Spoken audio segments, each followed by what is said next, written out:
Yo, what's going on, everyone? It's Brian and Jim here with Drink a Beer and Play a Game, and welcome to another episode of the Power Hour. Yes, welcome to episode 118. Thank you once again for joining us tonight.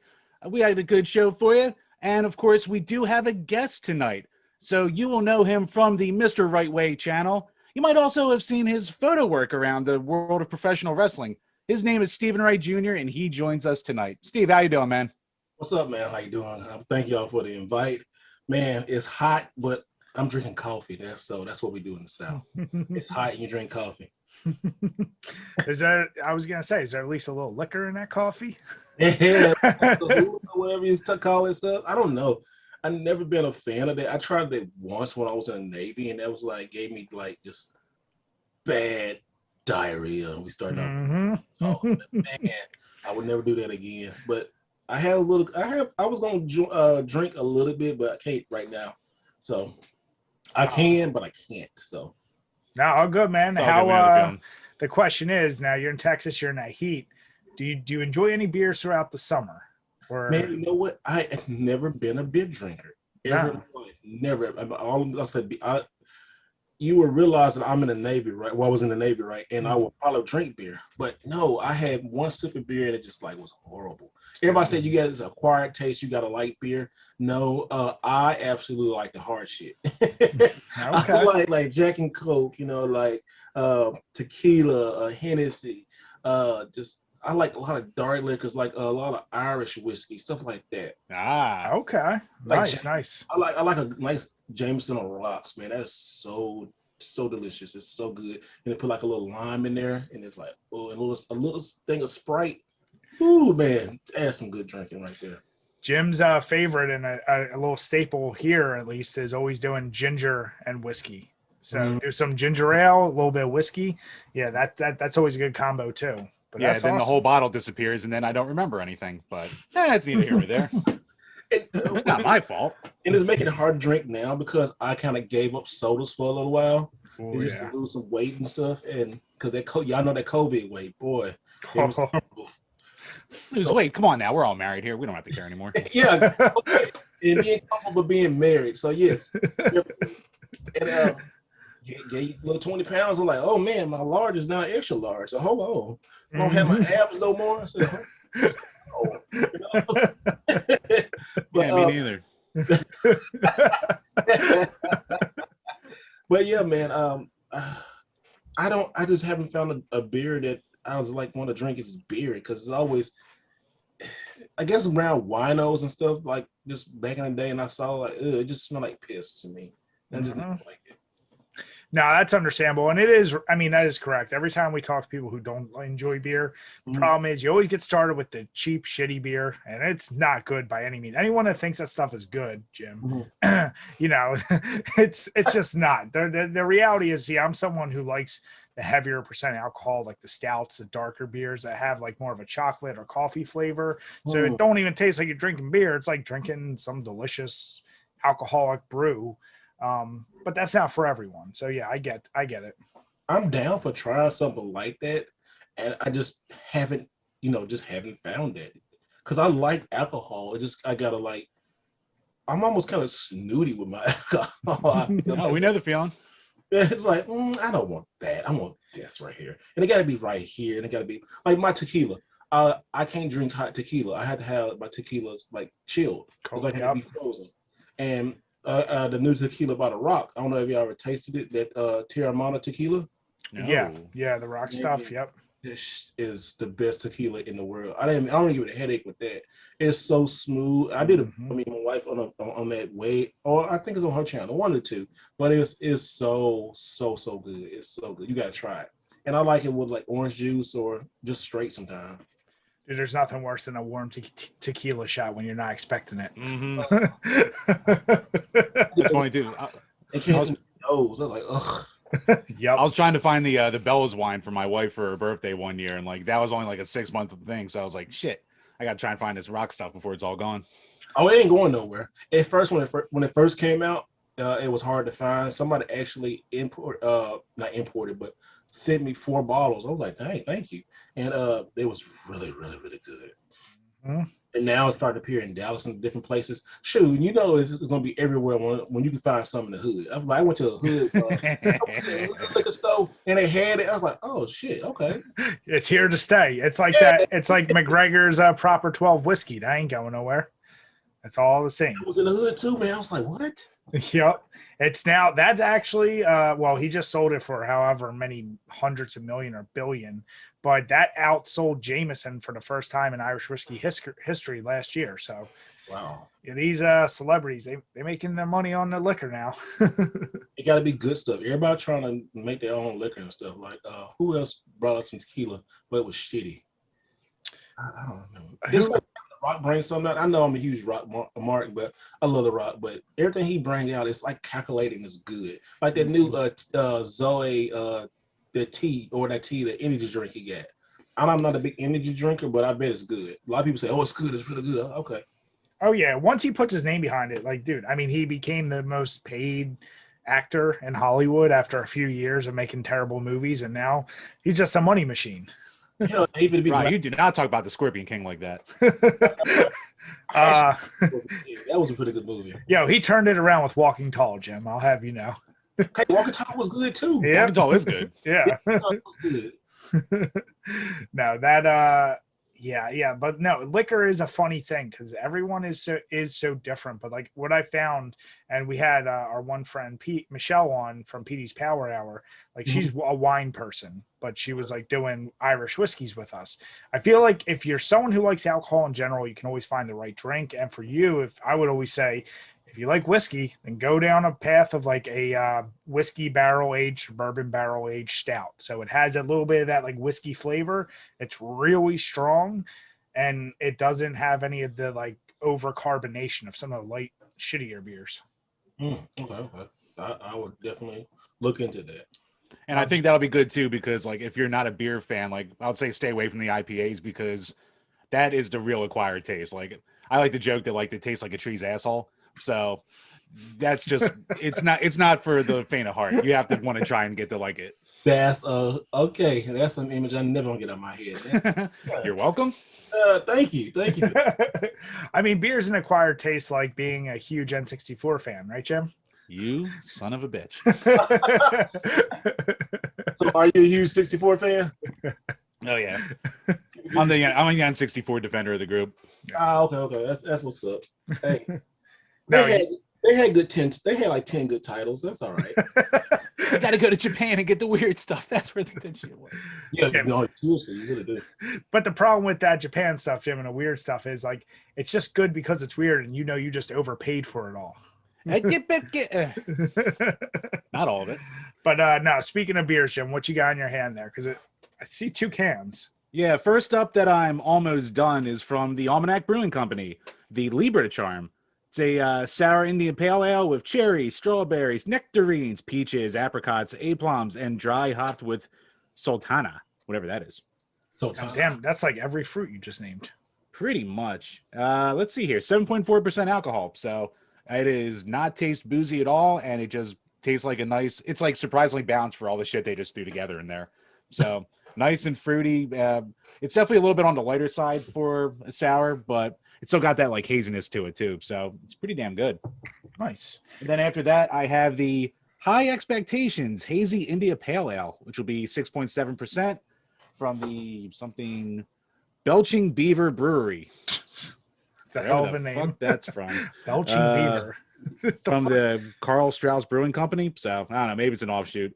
But yeah, I mean, it's got the old Cheech and Chong aesthetic on there. So let's see. Anything fun in here? Anything gonna get me high? No, nothing fun. Nope, just beer. Any kind of video game related beers are out there? Oh yeah. Oh, I have this one that looks like almost like Sonichu level art, like of Sonic the Hedgehog. So I forget what I'll grab that in a second because I want to say that with So Brian. Steve, I'll actually send you. So that's one of the things I did so far, 2 posts about it. All the beer labels that are out there that are video game related. There's a lot more than you would think, and unfortunately, there was 2 major breweries that like every month they were pumping out ones directly like inspired by video games. You still see them here and again. Like when Mortal Kombat 10 came out, they had a limited series of Mortal Kombat beers, but it's a weird one. You don't see it taken advantage of as much as you would think. And then others are straight ripoffs. Like they're like, Red Ale Galaga. You're like, oh, okay, that's not even trying to be clever. Nintendo send them a cease and desist. Oh, dude, Nintendo. Oh, yeah, of course. You have to see a Mario beer. Drunk without our permission. Mm-hmm. That's Yeah, fun. but no, tonight I actually got a variety pack, the Sam Adams. First one I actually finished before we even got started is the Beach Session IPA. 4.7%. It's probably the lightest IPA you're going to find. This is like a perfect if you've never tried an IPA. It's like, try that out. Not too piney. Goes down real smooth. But like most Sam Adams stuff, it's not going to blow you out of the water with flavor, but it's just a really drinkable beer. And the next one is Poor Trucker, which is a lemon radler. I don't know what the hell radler is. That's not a real beer, but I think they're just trying to make a beer name. Kind of tastes like lemonade, just carbonated more. That's the best way I can describe it. 4.5% for that too. Let's say I take a Sam Jackson. Yeah. It's my beer. It's so funny looking back and being like, oh shit, Bill Burr's in that sketch before he was a big star. Before his meltdown in Philly that put him on the map. Yep. Every time I see Sam Jackson or Samuel album, I think of that right there said, good motherfucking choice. Yep. Yeah, kids today don't know good comedy like that. Oh, man. Deprived. Well, now that's finally back on Netflix and he got paid. I'm hoping more people to rediscover it. Oh, man, I'm glad he got paid, too, because he's such a genius. Dave Chappelle is like a comedic genius. And now he's like so good at telling stories and like taking you on that ride. Mm-hmm. And then like, oh, my goodness, this is like, this dude's a freaking masterpiece. And like, I always like you just be like in awe, like, this dude's a GOAT for real. Oh, yeah. Oh, it was so, I mean, after hearing him tell the story, it makes sense. But man, I remember whatever age I was young when Killing Them Softly came out, and I've played that for everyone. I don't know how many times. Mm-hmm. And then, Chappelle Show rolled. And I think, I can't remember if he did one more special after that, but then that's when he just disappeared. And that made me so sad because I was like, oh man, like we're missing like one of the best. And he's come back. I'm just waiting for and he's done 3 specials on Netflix now. Yep. They were all fine, but the problem is like, man, he was in such a now I prefer to just listen to him talk versus his those last 3 specials. But still, yeah, he's probably one of the best, if not the best, right now. He's a GOAT, man. He's just so good. I think I'm sorry if y'all watching it live. Week before I was talking about my cameras and stuff. So y'all see me switching this camera on and off. I'm having a problem on my Mac right now. I don't know what's going on with the Zoom. It's like it's one of just, but I love my camera right here. I'm a photographer, and it would just bother me, guys. Like not having not good video. So if it goes in and out, so I'm sorry, but it probably will. But you can definitely hear me. Oh yeah. No, actually, Steve. Oh, sorry. Go ahead, Jim. I was going to say, speaking of the photography and with that nice little AEW sign in the back you got going on there, you've done a shitload of photography with pro wrestling. So how'd you get into that? Oh man, jeez. Sneaking into buildings. Really start sneaking and going I remember my first time I snuck into a building to do photography, right? Well, I had my camera with me, and I had got this WWF air freshener, right? I cut it real nice, and I found online a pass to get backstage. So I cut it, and then I took the backstage pass logo thing, and I kind of glued it on there, and I put it inside a lanyard, and then I put it around. Motherfucker. And so I was kind of dressed up, had a little nice shirt on, a black shirt and black stuff. And then so this little old lady, white lady, she was didn't even know nothing. She hi, dearie. I said, hey, how you doing? Like this. I flashed just like this. And she oh, you doing the pictures for the wrestlers? I said, yes, ma'am. And then I went down and I was backstage. I was just walking. I was I see the Undertaker talking to somebody, talking to Dean Malenko going over. And my dumb ass going hey, Mr. Undertaker, how you doing? He oh, hey, how you doing? Walking around looking at stuff. And then here comes Brooklyn, hey, this is not one of our things. What the fuck you doing back here? you gotta get out of here. I was like, oh shit. I was like, I got kicked out, man. But I still had my ticket with me. My heart was beating. I was about to cry. I was like, oh no, I can't do it. And I was just devastated. Then I'm like, oh, I got my ticket. Let me go back in here. And I said, hey, here's my ticket. And I went back. And I was like this the whole time. Just in the crowd, like, where'd they see me? Shit. Yeah. So this is led like I heard the stories, they'll fucking kill me.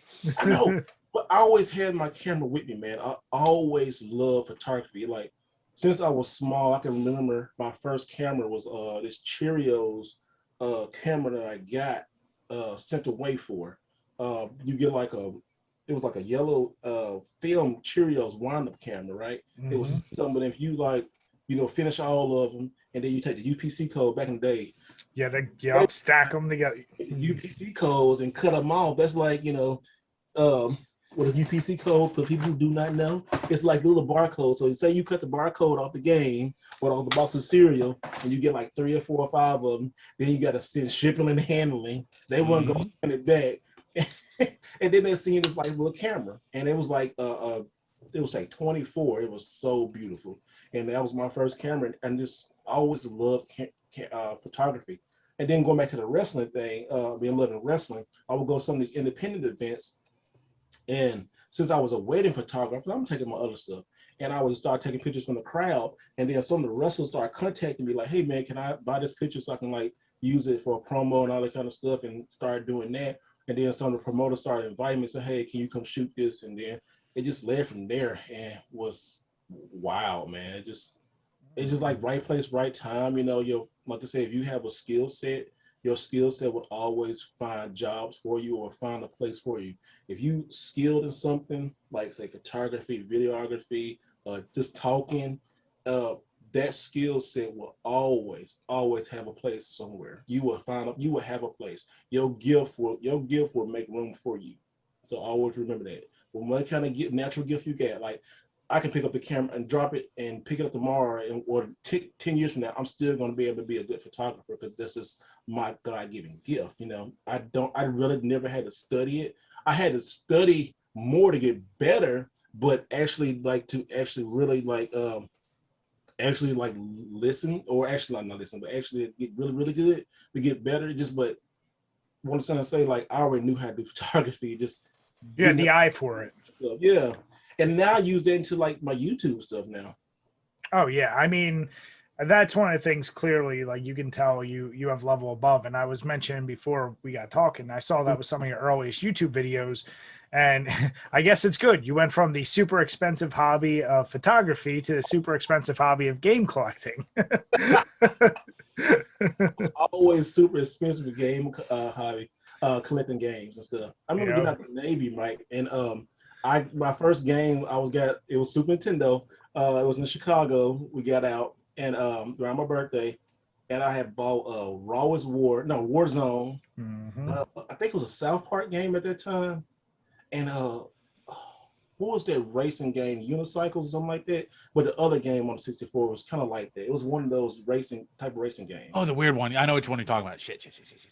I can't remember. Was the South Park the first person shooter one or Chef's Love Shack? I can't remember what South Park game it was. But I think I took South Park back and got something else. But I know I got Warzone. Not a shock. Yeah, I got Warzone and got something else. But it was just, but I didn't get to play that weekend. As soon as I got out, I got sick. I had the flu. That's the first and last time I had the flu. And that was like in 1997. Sounds about right. Yeah, 97. Yeah, 97. First and last time I had the flu, so.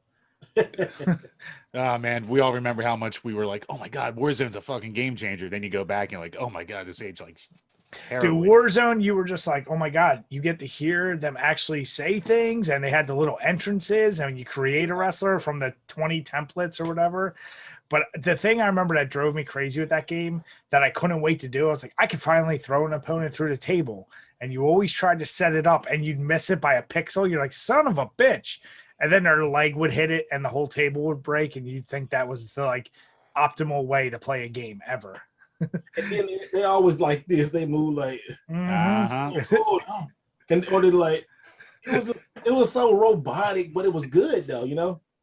I mean, especially back in the day. I mean, you figure wrestling games like the N64, obviously with their games. So once you start hitting the WCW games and the No Mercies and whatnot, those were great.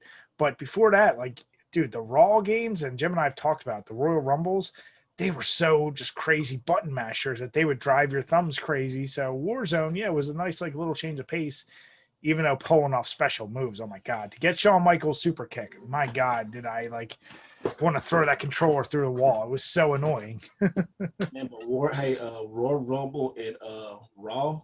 Mm-hmm. I still play those games. I got them in my cabinet over here. I got like a little wrestling section.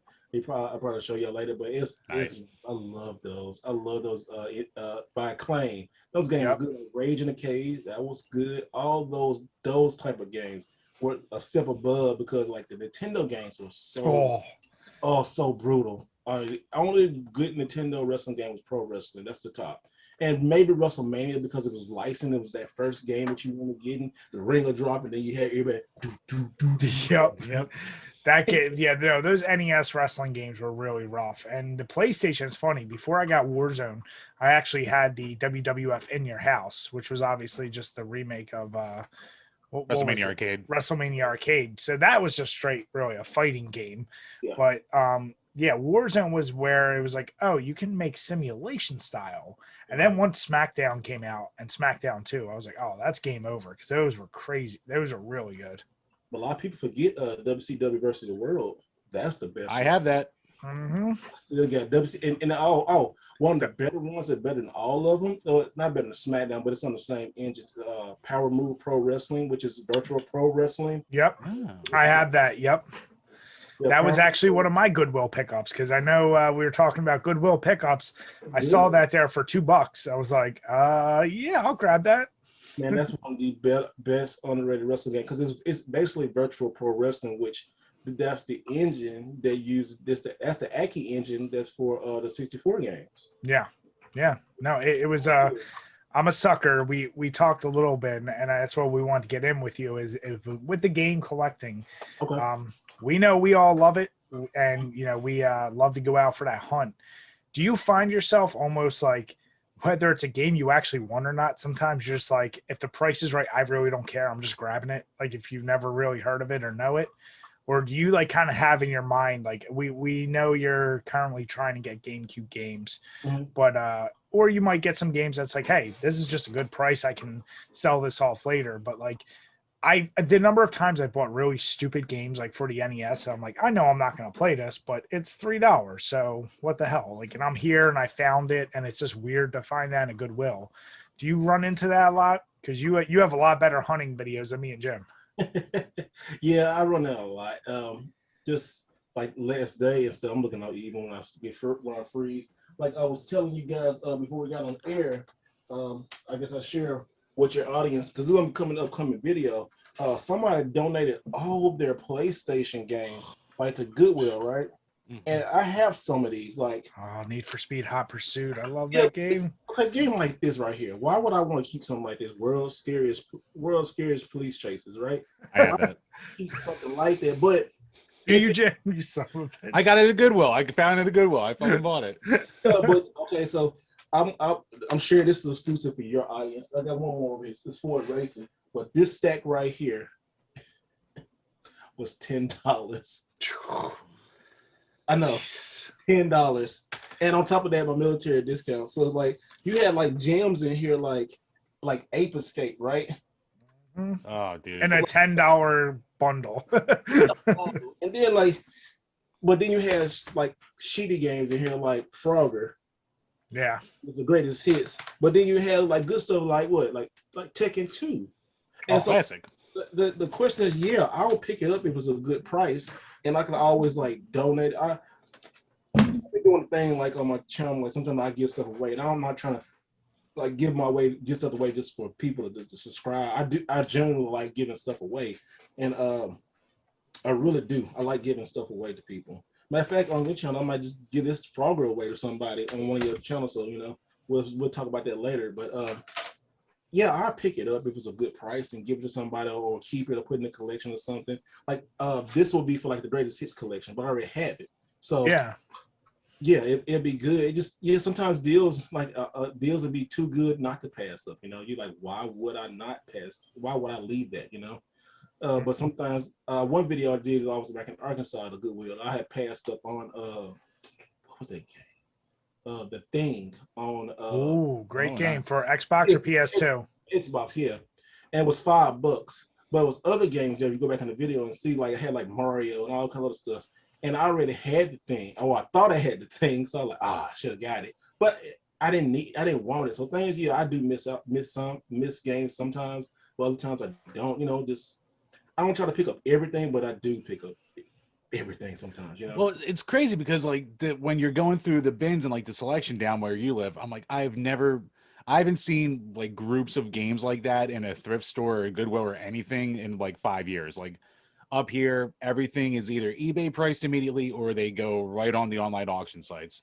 Yeah. So like cherish it while you can. Buy, because it's going to go away and then you're going to be fucked like us. I'm just like saying, I'm praying about that because I have what I want. It's mostly the thrill of the hunt now. Right. I have everything, and then also too, I try to educate people like, hey, this game, if you see this game out, get it because I know what price is on game. That's something that's always new. Or sometimes I have a really good feeling about video games. I don't know if it's like a spider sense or something. Like the PS3 stuff. I was telling people forever, get PS3. Please get PS3. And like nobody listen to me now.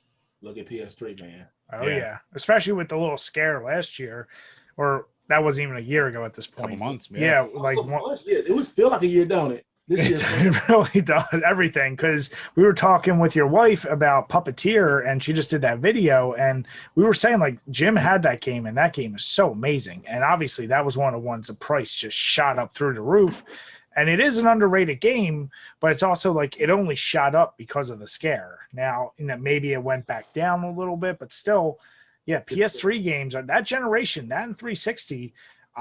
One of my best places to get those games, I would go to GameStop. They'd have like 4 for $10 or something. Yep. So that's why my biggest collection is 360, because I was just like, who knows what those games will be in 10 years, 20 years, like who knows?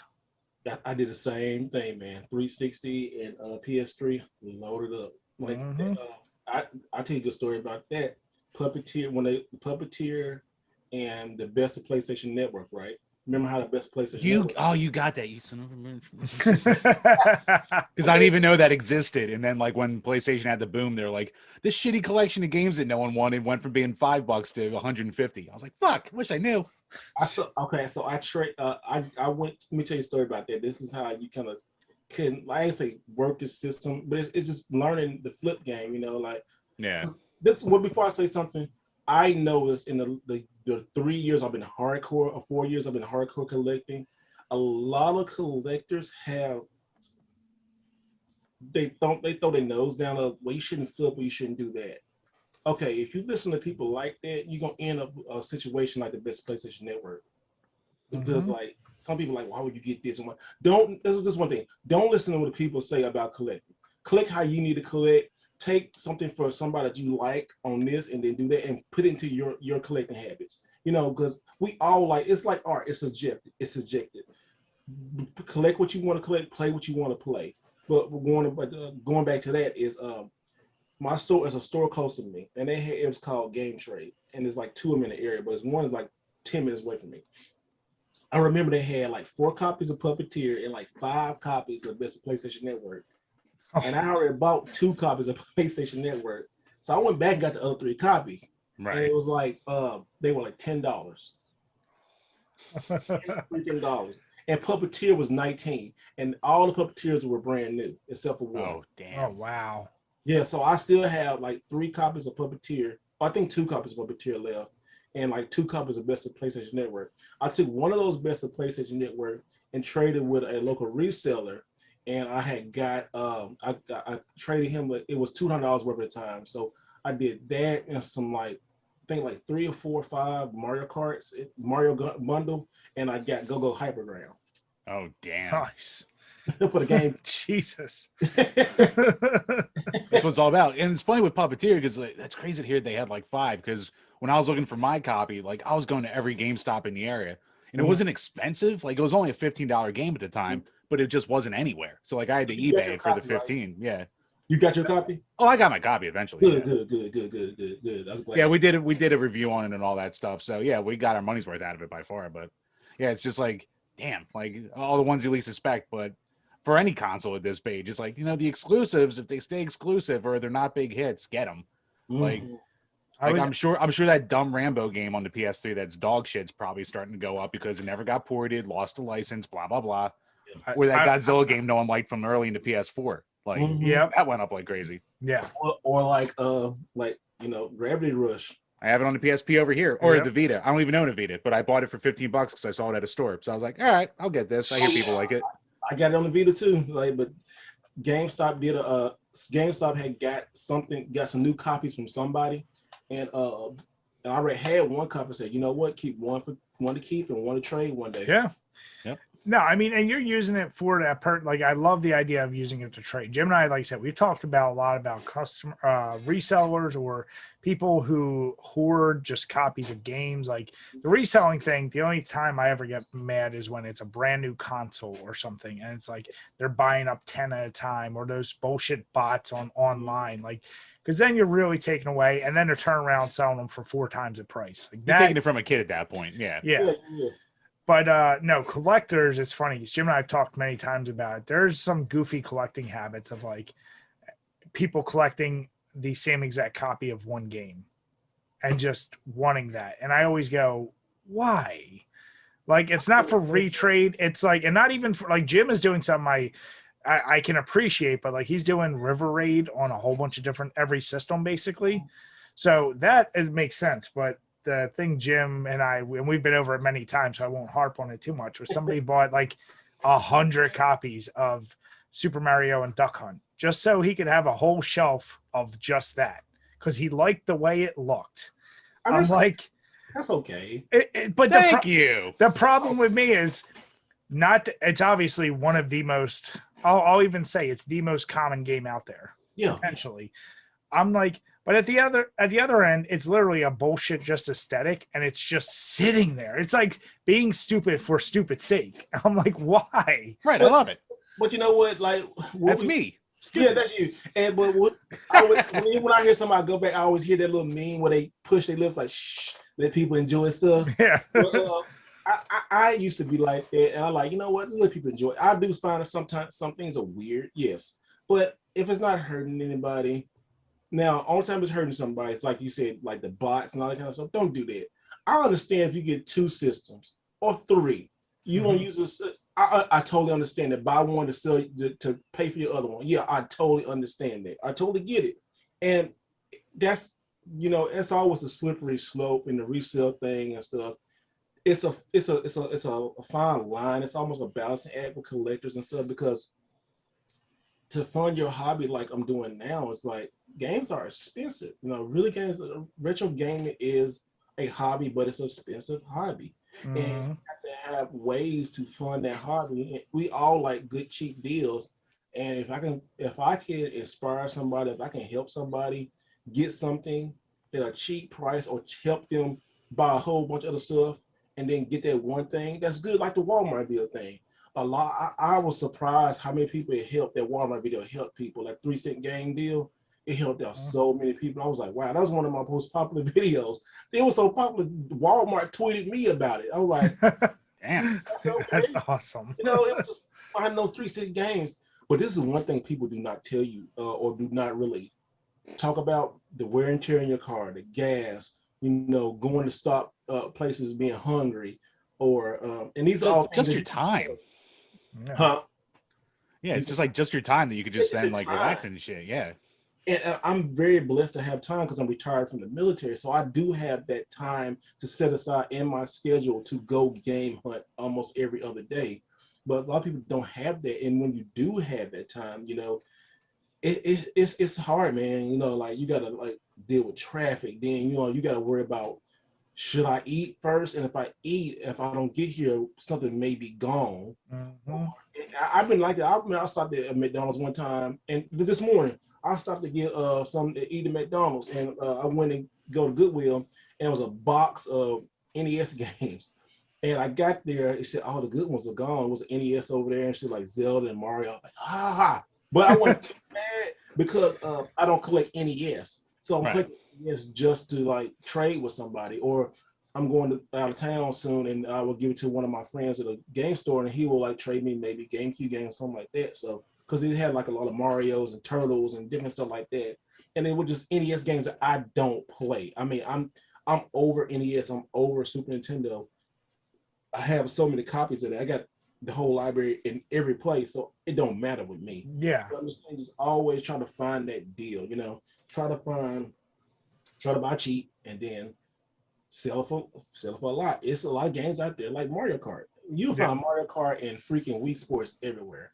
Man, Mario Kart and Wii Sports, you can get like $20 at GameStop, and then you can get like $15 at for Wii Sports at Goodwill. And if you time it right, you can buy you a brand new game. That's how I got Ratchet and Clank for free.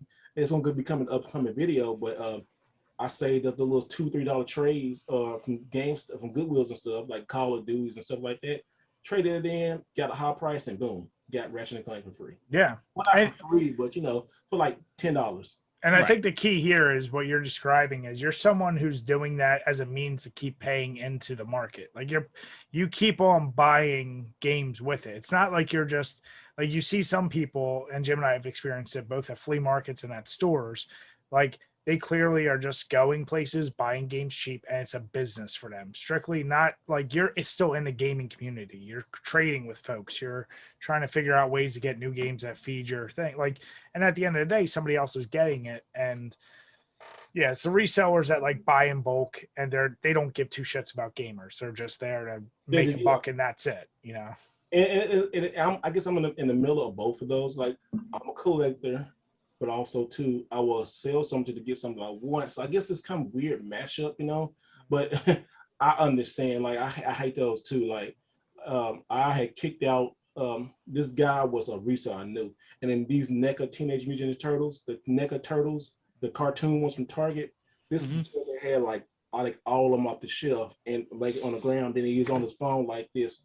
And I looked like, so I just kicked them out the way, and they flew all, and I would pick one up and said, "You ain't finna resell all these. I'm getting one." I was rude. But like, no, that's what you got to do, though. Like, that's a shitty thing. I said, "No, you finna send resell. I'm getting. No, you're not. You finna resell all those." And then I said, "Hey, why are you letting this dude take all these right here from everybody?" And they said, "Sir, you can only get like 2." And he was like, "All right." I'm like, "No, you can't. You're not finna do that." I made sure I got the one that was real nice in the box. Well, that's like the videos you see now. Man, and I understand because like those turtles are like $50 a box, right? And then people get them, and I'm looking at the ones I got. But yeah, I want to collect those. I want them in my shelf. I want to open the box and I guess play with them as an adult. Hell yeah. Yeah. Well, that's like you see the videos of people rushing into Walmarts right now because of the card shortages, trying to buy up all the Pokemon cards. It's like, I hate this shit. Oh, dude, that's the point we're at. That's the sad part is whenever I do see someone hoard and like grab multiple copies, I think the same. I'm like, come on, man. Like this is what mom should be doing at Christmas for Furby. Like you shouldn't be doing this in the middle of freaking June for goddamn Pokemon cards. All these grown dudes and stuff like and Walmart don't care. Walmart no, it's profit for them, so they don't give a shit. I don't blame Walmart. Yeah, and what are you gonna tell one of the cash registers people to someone making $6 an hour? Hey, make sure they don't scalp this. Okay. Yeah, like they're like, I'm not gonna fight somebody. Like And some Walmarts like the 3-cent games, I always run it. Like sometimes they won't sell it to you. Like they say, oh, we gotta reset. They send it back, which is weird and funny at the same time because at one point I had a whole bunch of like Kirby games. Like 3-cent Kirby games. I was like, oh, these would be good to trade at the store or something. It was like 6 or 7 of them. And it was like, they came with 3 cents a piece, like boom, boom, boom, boom. I was like, Kirby's, I think one of the 3D Kirby games. Anyway, it's one. Yeah. Okay. And then here comes the person where they like, oh, you can't do this. And they're going to crab like this and just have an attitude and walk out. I was like, hold on, you don't have to treat people like that. We understand that, you're doing your job. But some people overdo stuff. Some people over dramatic and do shit like that. And that's why, like I said, don't do that. When you go out, don't treat people mean. Don't treat people right. Treat people good. Don't do that stuff. I hate that. Don't do that. You know what it is? That's those people that's the first position of power they ever got. And Yeah, it's like that Facebook power crap. yeah, oh yeah, for sure. People just like, oh, I'm an admin. I can do what I want to do. Man. God, yep. Discord mods in real life.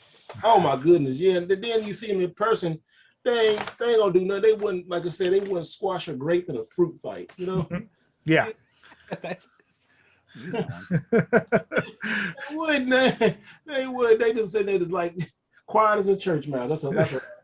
That's a southern saying. Quiet as a church mouse. They wouldn't. Come on, don't get me in this. That's one thing. Like I've been less and less on Facebook. I still post my links, interact with a couple people, but man, oh dude, it's toxic as hell. it is toxic. It was so funny. I'm known as a block king. I will block somebody in a minute. Like if I sniff a little hint of negativity, boom, you gone. I'll block you quick. Yeah. Like just what I did. Get banned. So you got banned from Facebook? Yeah, for a week. Oh. I called someone retarded, so they automatically picked up on that, and there I went.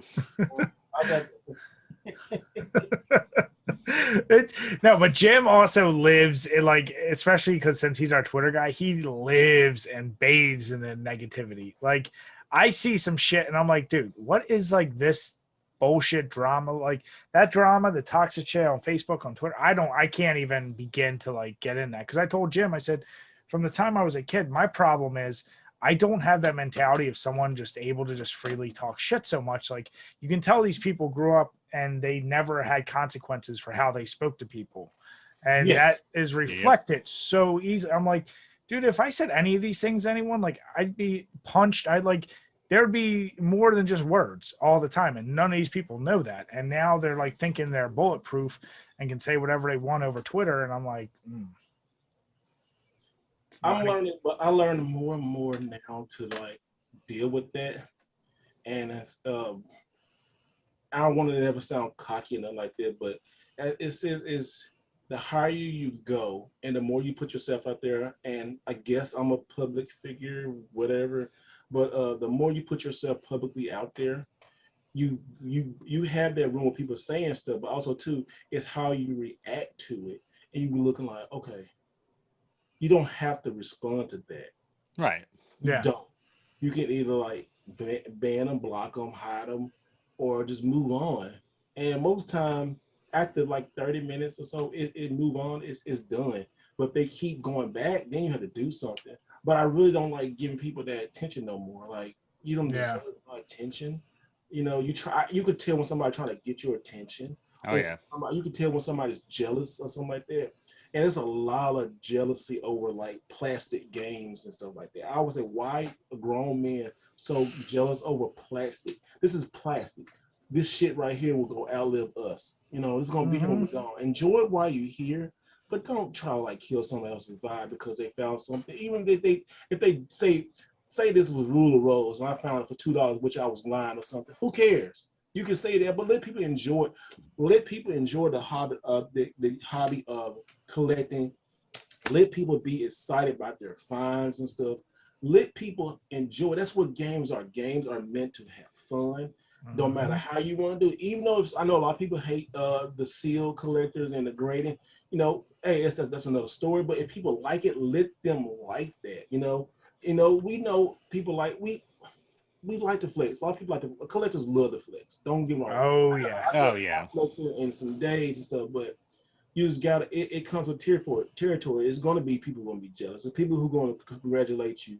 It's going to be people who are going to congratulate you only if you don't have more than them.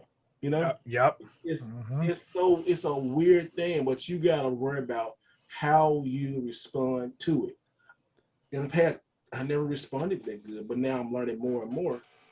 I do. But one thing I don't take, if you say something about my wife, I'll get into you. And that's actually gotta be a pain in the ass for you, considering that your wife is, on YouTube, on Twitch, like doing the internet thing. At least for Brian and I, like both of our wives, like they have a podcast, but besides that, they're not like social media people really, like in the public sense, or doing the YouTube kind of thing, so they don't have to deal with it as much. So I'm sure, like, you know, you're seeing the stuff that's thrown her way, and you're just like, you motherfucker. Well, that's what we were talking to her about when she was on here, about like rude comments and shit, like shit that guys like us, we're never gonna get rude comments for. That would be something that, like, oh man, Maybe not that would you. drive me yeah, Jim. But like, you know, that would be something that would just drive me crazy. Like, I would not respond well to that. It's a process. Yeah. It's different. As you guys get more popular on YouTube and y'all got your friends will grow and stuff, it's gonna come. You just have to learn how to deal with it, and deal with it, like I said, the right way. Yeah. You really do, man. It's gonna come. If it didn't come, then you wouldn't be successful. Just think like that. If people wouldn't take time to say something rude, it's not on you, it's on them. Yeah. Because half the time people are saying something, you would never ever find a hater doing better than you. You would never find somebody who has 100,000 followers come on somebody like our channel and talk trash about us. Right. No, yeah, that's a good point. Yeah. You would never, because they up here and they worrying about their stuff. This is one thing I really find out. When I'm editing videos and doing stuff like that, I worry less and less about Facebook. When I get on Facebook, it's like, oh, this is like another world right in here. If you don't worry about this other world in here, you can worry about it. Keep in mind, use it for what it is. It's a great tool. Social media is a great tool to get stuff out. A lot of my views should come from Facebook, and I definitely appreciate that. But the negativity, don't worry about the negativity stuff. It's gonna come. If it didn't come, then you got to check yourself. Am I actually doing something? Yep. Really expect it. Like, oh, okay. And also too, another thing, and I'm optimistic about that. My faith and all that stuff, I pray and I expect people to be good to me and be nice to me and want to be friends, and people who support you will support you. Like, it's not a silly thing to me, but the people, like, I'm a big believer in like the secret and like, you know, and I talk about, you know, my faith in God and stuff like that. I always like write down things that I want, like game wise. Yeah, I do. I write down I want to find, or I want things I want to do in my phone, and I pray about it. I like say every day, like these two big things I was checking about. I say, God, let me have a good day today, and people be good to me, and all that kind of stuff. And boom, $10, a whole bunch of games right here, like right there. You know, which is like what? And it may not mean to somebody else, but it means something to me, and it might mean something to other people. Right. And I always try to have room so I can bless somebody else. My whole channel and stuff is not for me. It's for other people. It's never been about me. Of course, I like to ham it up and like the spotlight. Yeah, I do. I'm a Leo. I love attention and stuff like that. But it's always trying to help somebody else. That's my whole goal. I want to put my name in the community and say, oh, he's doing something for community that's better for us. You know, I got big goals. I got big plans, man, and I'm gonna achieve them. It's just gonna take a little time, patience, training, and, you know, money too. Yeah. So I'm definitely, I definitely want to make the community better. I'm all about positivity. You know, that's why we started our Facebook group, Absolute Gamer Geeks on Facebook. Come and check that out. It's not big right now, but one day it will be. I want to do just so many things, me and my wife. That's why God brought the woman in my life to me. Like, she's a gamer. I mean, come on, man. Like, we all heard the stories about, oh, my wife won't let me do this, my wife won't let me do that. I got a wife who like video games and who are better at it than me. Come on. I mean, I looked out, man. That's amazing. You know, I want to get to a point where she don't have to work. That's why I invest so much in her YouTube and pray over her stuff and get to her stuff. God tells somebody, hey, if it's not for you, that's cool. I'm not trying to push you or nothing like that. But this will fuse me. Yeah, it's what works for you. Whatever works for you. Yeah. And I invest in her, you know, like we got a new computer and all that kind of stuff. And I never want to be like boom and like that. I love the steady growth. I love seeing the growth. I learned a lesson. Like last year, I didn't know how to do no freaking thumbnails. I was so scared of doing thumbnails and stuff. I'm like, I can't do this stuff. And now I'm learning to get better and better at it. I didn't know a lot about audio. I just knew photography. Right. All I knew was photography. You know. Now I need to learn how to stop my stuff Zoom stops freezing on me, but but it's I love the process. I love like meeting y'all guys, like meeting new people. I love talking about video games. I love talking about trends and stuff like that because I really do have a lot of knowledge. It's like, okay, I guess it's okay to share it, and I'm finding it's working, because it's me. I love it. I really do love what I do. I do look consider it a job. Oh yeah.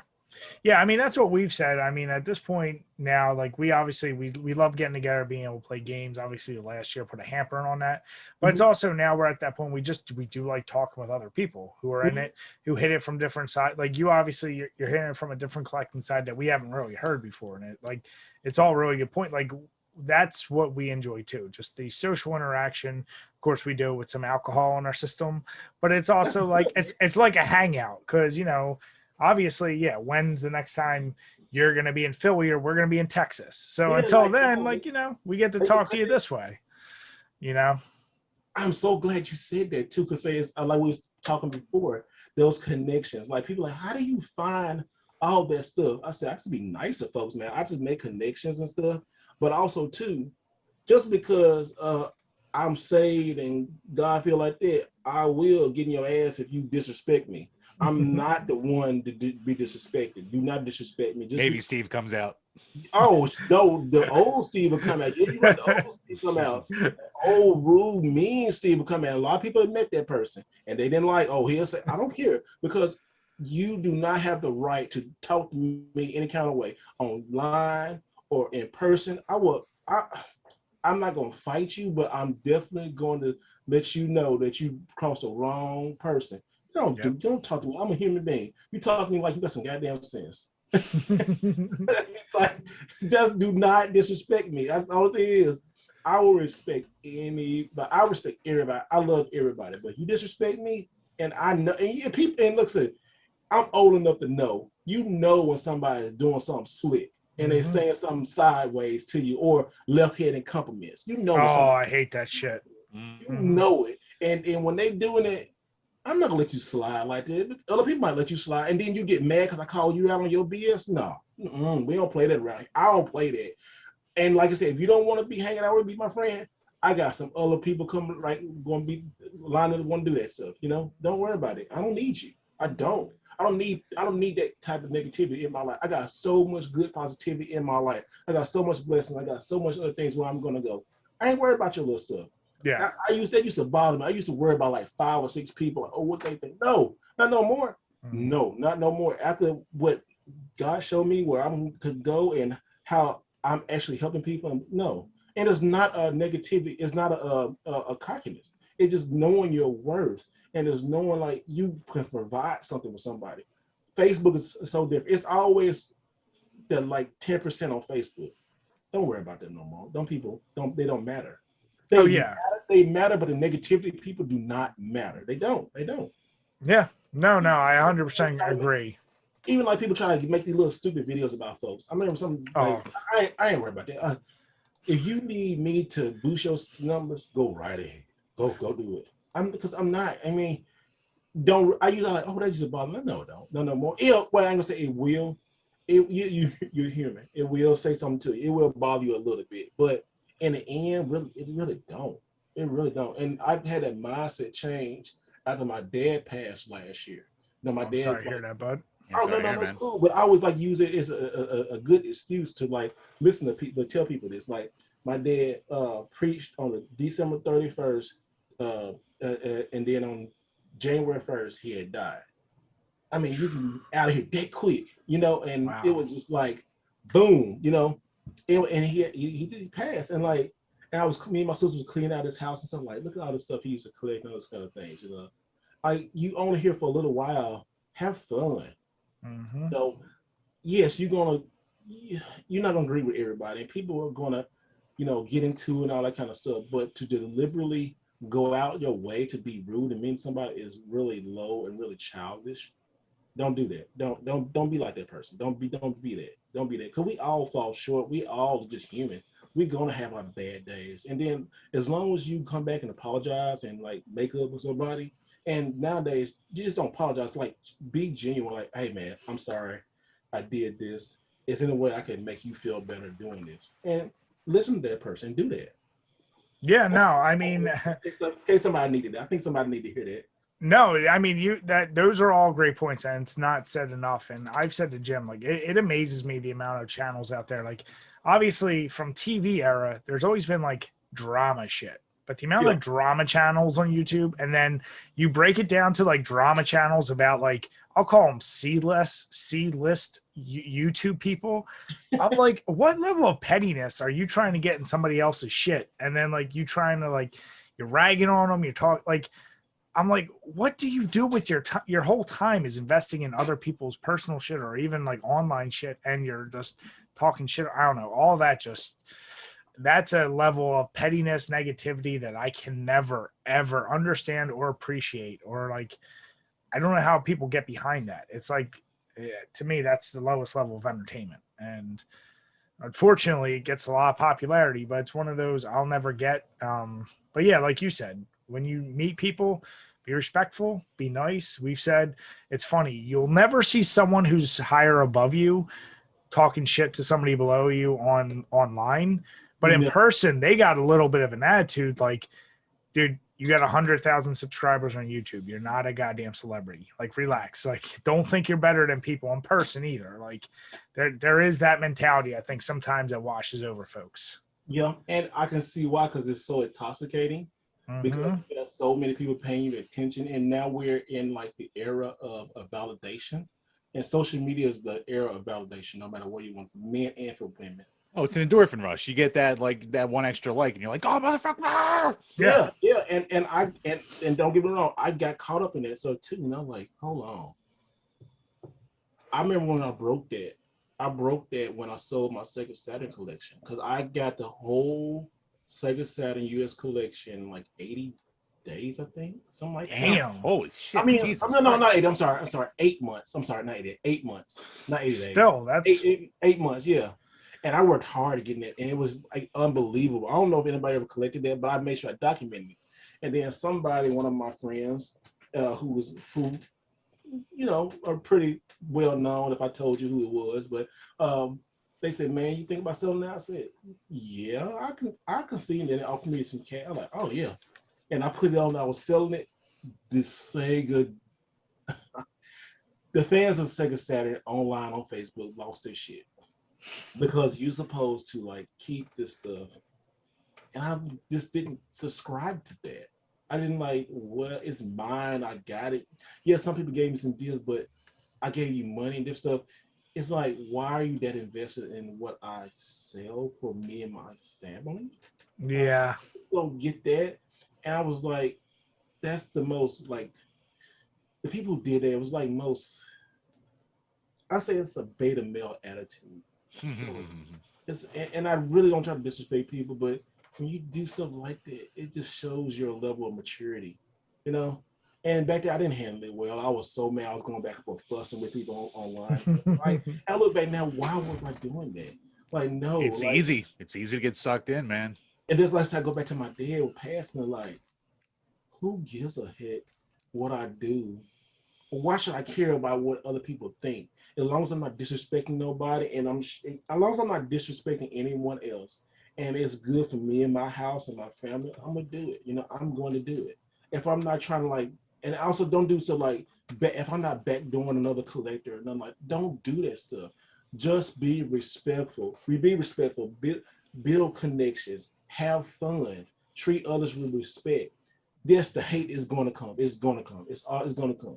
I get, especially with me being a black male in a society that doesn't have many of us. You know, when you go to shows, you don't see people like me as guests or panels or just collecting and stuff like that. And that's just something my culture never really done. And collecting, and I noticed that we're more now starting to do streaming and stuff like that. But I get the racism too. I get that also, and that's crazy. But I expect it, because it's people who do that are scared because they don't have their. I guess they think it's theirs. This hobby does not belong to you. This hobby is for everybody. our collective hobby, and people take stuff too seriously. Just have fun. Don't do that stuff. Don't just. We all human. Goodness gracious, like it's fun. Yeah, I got a box full of games. I mean, they probably won't be here next week. I mean, but still, just have fun. Like, man, just it's gonna come, guys. It's gonna. Everyone needs escape. Everyone needs a reason. Like the reason you got that is the reason I'm not getting that, and they're just jealous. They're mad. Like you're saying, like whatever you choose, whether you have it or not, and you decide to sell it, isn't going to affect the dude in like California who's bitching about it. Like that's not like he was going to be able to pick up that game because you didn't get it. Like that idea of like that's famine thinking, and it's the same with YouTube. It's easy to get jealous. Like, oh damn. I thought this video was going to do really well, and look at this person's video, and it's doing great. Like that pisses me off. It's like so easy. It's one of those. Where's my beer? It is easy to get sucked into that, but it's at the same time, it's like if you tried to figure out, that's the same idea as like dudes back in like high school or whatever. Like, man, why are the girls going for that guy? Like, why is this like? It's that same idea of like. Oh, she only likes it. Like one of my favorite things is like, well, she only likes him because he's got money or something. It's like, what the fuck else? Like, yeah, of course. Like, what is a good qualifier for something to succeed that would make you happy that somebody else got it? And it's never going to exist. You want what others have. You gotta work, man. It's hard work. I was never, and I'm lazy too. I'm lazy by choice. My sister has the drive in the family. I guess I got the skills of like. I guess I can talk and I can negotiate. I'm really good at negotiating because somebody just watching me like, hey, I was like, oh, I just talking to people. I'm really good at negotiating. And it's never trying to like scam nobody. Just people, you can make a deal. Everybody want to make a deal, but everybody want to make a sale. And it's a two-way street. So respect there. Like, okay, say I wanted Gravity Rush, right? And back in the day, it's still about $100 game, still 80 to 100. Yeah. And you could talk somebody down $10, $20, especially cash, especially like a show or something, man. If I buy this, can I combine this and get this? And they're like, yeah. Now, sometimes some people won't budge and then like, you just gotta go. You ain't gonna do it. Some people, it's not gonna just give you a deal just because they don't like you or they just want to hold on their stuff. And then you see a mixture with the same stuff. I don't care. No, you care. You just don't, you want top dollar. And I understand. Yeah. It ain't a game. It's a game. You gotta, like I said, Triple H is all about the game and how you play it. You gotta know. Well, yeah, dude, there was this one booth at Too Many Games where before, as you're walking up to the booth, they had this like glass case. It's all locked up, obviously. Yeah. And it's got like sealed Sculptor's Cut, Crusader Ascenti, all this stuff. And like, they're like, oh yeah, for sale, $30,000. It's like, dude, go fuck yourself. You know, no one's buying that. You're just waving your dick right now in front of everyone. But some people, hey, you know what? These new collectors that coming in from the baseball, the comic world and stuff like that are buying stuff like that. Oh, that's who it is who's doing that shit too. It is the comic people and stuff. And like I said, that's another thing in our collecting thing. That's another that's another branch off the hobby. And yeah, you'd be like, hey, I realize sometimes like, damn, I wish I had that. But then once you get it, it's like me. And when we get it, we be like, what's next? Yeah, it fills a very small hole. You're like, yeah, it's that quick endorphin rush. Mm-hmm. And then it's like the next week comes, you're like, all right, so what else can I get now? Like, it never stops. It's not like you said, you got the whole Sega Saturn collection. And, for some people, that's a lifelong goal. Like, I just want that. And then you get through and you're like, all right. Yeah, it was like, what's next? I'm looking like, GameCube or something else. I'm like, what's next? It's really it's a guy thing. It's a guy thing. It's 100% us guys, just our natural ability to hunt and to find and conquer. Once we do all that stuff, once we hunt the game, once we find it and once we conquer it and buy it, we're like, oh. Well, dude, there's plenty of guys out there who's dating the hottest supermodel in the world at the time, but then they leave after 6 months and they're like, oh yeah, the shine's off this one. Well, it's funny because like Jim and I used to always make that joke, like, but you see it like with my son and we went to a birthday party and all the boys playing. Every boy that had a toy, the other boys were like, well, now I want that toy. Now I want that one. Like Whereas all the girls could play together nicely, but the boys, they were like, no, I just want the next thing. Or what does he got? What is like, it's so ingrained in you. And that's a joke I always do with Jim. I'm like, Jim, look, I got this. He's like, now I want that. Gimme. You know? And yeah, you're always on the move. You're always on the hunt. Like you never settle for the stuff. So you just gotta manage it. And like I said, manage expectations also. You just it's so cool and so fun, but it can get out of hand. I almost got a hand me a couple times, but you gotta be bring it back down to earth. Because remember, it's all plastic stuff. These kids, that's an old saying. Dude. These kids nowadays, like growing up, they don't care about physical games. They care about how many games they can get on the SD card or they Switch. Yep. They care about Fortnite skins. They don't give a shit about like a wall full of Sega Genesis games like I have. Dude, I can't hate on Fortnite. I never played it, but games like Fortnite and what's that, Roblox and Minecraft. Yeah, like my son, he does Minecraft. Those gonna be the games, or it's gonna spark the next generation of gamers. Yep. In that 10, 20 years, we're gonna have like all you have to do Minecraft and all this kind of stuff, and I wanted to build this game. Or like Garage Builder just came on Nintendo. Yeah. We're gonna have those type of people making our games, and that's great. We look down like, it looks ridiculous. I can't, but Minecraft is virtual Legos. Yep, exactly. Well, yeah, lets you do anything. Like there's always the people out there who just like shit on Fortnite and Minecraft just because they're the popular game to shit on. And it's just like, well, they're the most popular game in the world right now for a reason. Like you'd make something better. So I know. And I used to just shit on it, but I was like, I didn't get it. I was like, it just never. But why do I need to get it? No, I don't need to get it. Yeah, like I played Minecraft for a month, and I was like, all right, I'm bored. Like this isn't for me. But like for everyone who can make it entertaining as they're building random crap, like good on you. Shit. But you know what it is? That's also the guy thing as well. Is that's just our age showing. Once you start being like, I don't get what these kids are playing or listening to, or you start saying shit like that, and you're like, oh no. I'm becoming my father. Like, like now you're falling into that role of like, oh man, now I'm not with the current gen of youth. And it's that natural progression of you're no longer doing that. You sound like Cornette talking about the Young Bucks. It's like, oh shit, I'm old now. Yeah. That's all it is. You're just old. Cornette is, I don't even want to talk about him.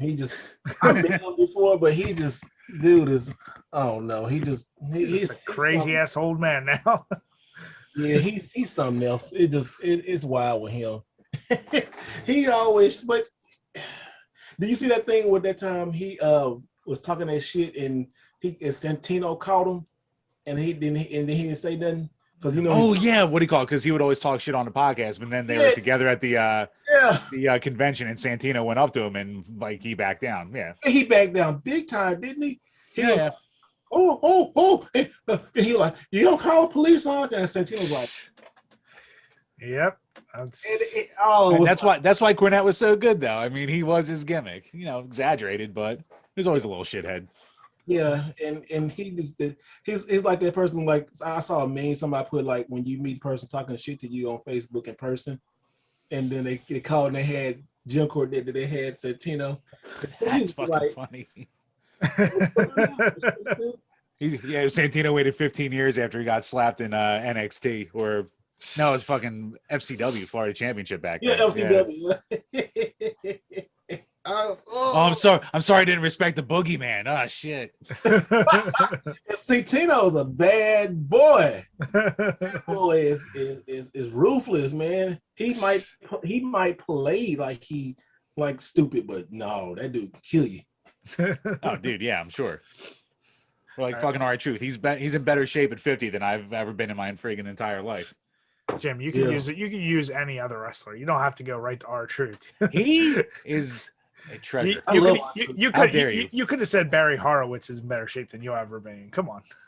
Hey, R-Truth, man. Like, I need to get back to his shape, but like I said, it is always funny when we feel like people ask how old I am. Like, what? I say, yeah. Like, well, I'm not that old, but yeah, I never grew up.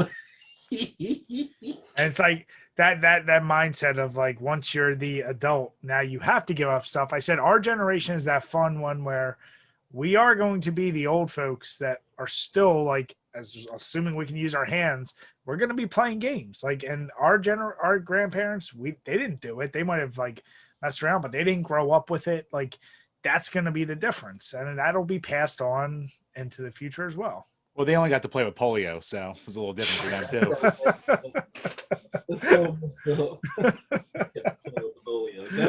That's horrible. That's horrible. Oops. That's horrible. That's too soon, man. Come on. That's light for Jim. Are you kidding me? I just started. I appreciate y'all, man. I definitely do want to. I do definitely want to give one of these. Give this game to one of your followers on the channel. Sure, we'd love that. No, definitely, we will. No, we really appreciate it. We're gonna do. We'll definitely do some kind of cross collab, like on Twitter or Facebook. Found that's usually the easiest way. But no, we appreciate that, bud. Yeah. So like when y'all watching this, like I don't know how they're gonna do it, but definitely they're gonna pick somebody. But I'm thinking, dudes, hey, come follow me and stuff. I ask you to follow me, but I will check and see, but make sure you follow these two guys. Make sure you follow the channel, and they're gonna pick somebody, and I'm gonna send them right here. Send you this Frogger game. Now it's the greatest hits, and it's okay game, but it's a nice game out of my collection to your collection, and definitely want to do that for one of your followers. And I don't want to hear no one bitching. It's a free game. Don't you dare bitch about no free games. It's Frogger. It was on every system. Fucking win. Yeah, but no, it's good to have. Like I said, like you never know. Y'all might start a greatest hits collection. You just never know. Or PlayStation. I want to make sure it goes to somebody who wants something in their collection, who likes collecting physical. Exactly. And I definitely want that to go to somebody. I could rig it so I could win, and I could start my wall of Frogger. Just damn it, Jim! No, you cannot do that. And then also this is for okay. This is for somebody else too, right here. I'm gonna do this one also. This is a PSP movie. Oh, nice. Oh, nice. This is Stuart Little 3. I look inside of it. It's a little, but it'll play. You know how the UMDs separate? Yeah.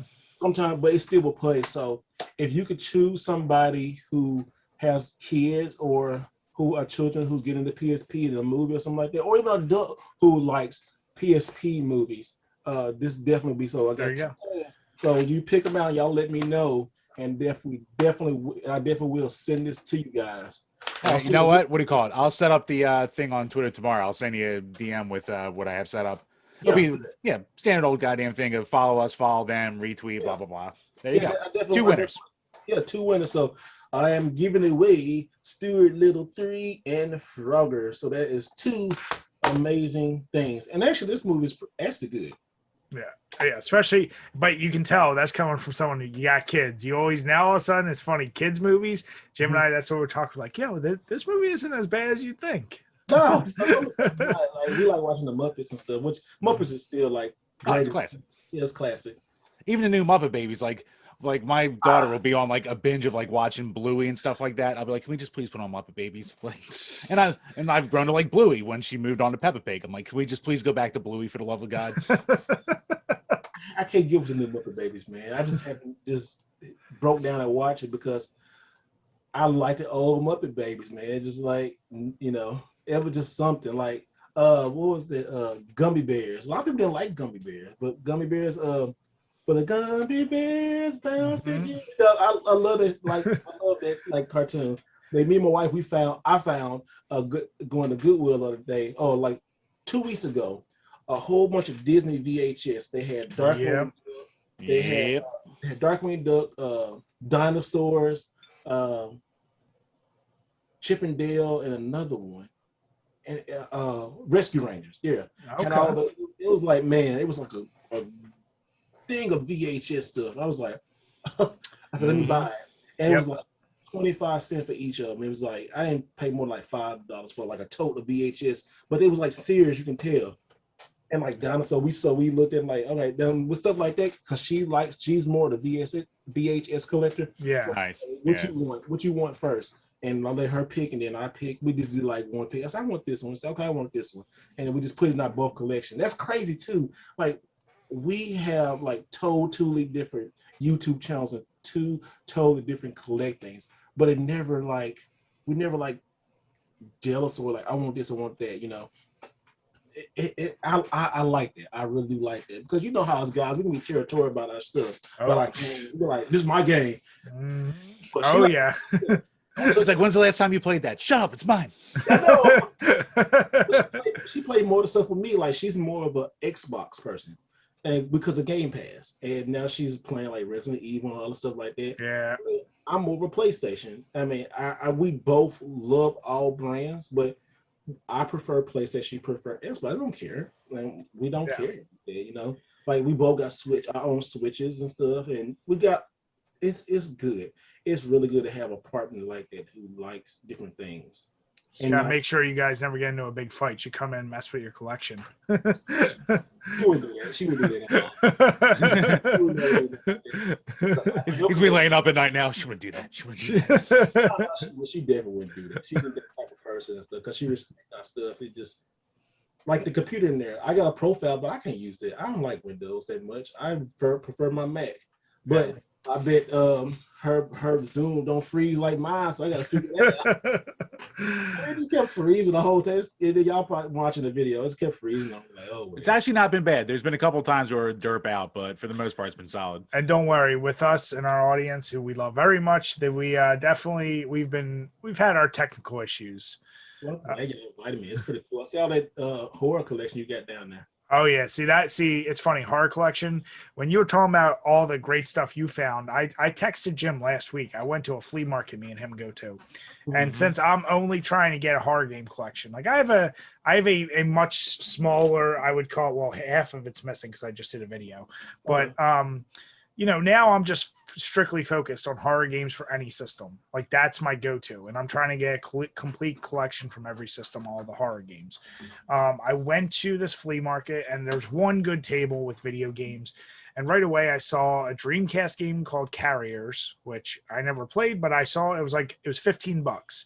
I got that. I got Abadox, Jaws, and one other thing on the NES. I got all three of them or all four of them for $30. So I was like, oh, that's not bad. But I saw a game called Illbleed, and I didn't know what the hell that was. Oh, just wait for this. And I was like, $20. It was just the disc, and I looked, and I was like, it's not in perfect condition, but it looks like I've seen way worse that have worked. I was like, $20 for a game I don't know. And I'm the person, I don't like standing there like with my phone open. So I left, and as soon as I got in my car and I looked, I said, son of a bitch, that game's like $130 loose. So he texted me and he was like, Illbleed's there, and I didn't get. I was like, are you fucking high? Go back and get that. So I actually went this weekend. I got up at like 6:30, head over there. Dude still had it. I got that and Dracula Crazy Vampire on the Game Boy Advance. And got both of them for $25 or $30. So, like I said, that dude had deals out the ass. Shocked that was still there. I know. Well, it's funny because everyone just wanted to go to, and this guy, you can tell by the way he had his game set up. He had like all the N64 and Nintendo stuff like up near him in the lockbox. All the other systems he just didn't care about, and 90% of his collection were strictly sports titles for like PS2 and stuff, but he had the little CD like booklet and some loose ones, and I was like, yeah, Illbleed. I was like, Carriers. I was like, oh shit, I just got two really great games. It's funny too because like a local shop by my work, they're like they always put out the Nintendo stuff. Like the Nintendo stuff sells no matter what.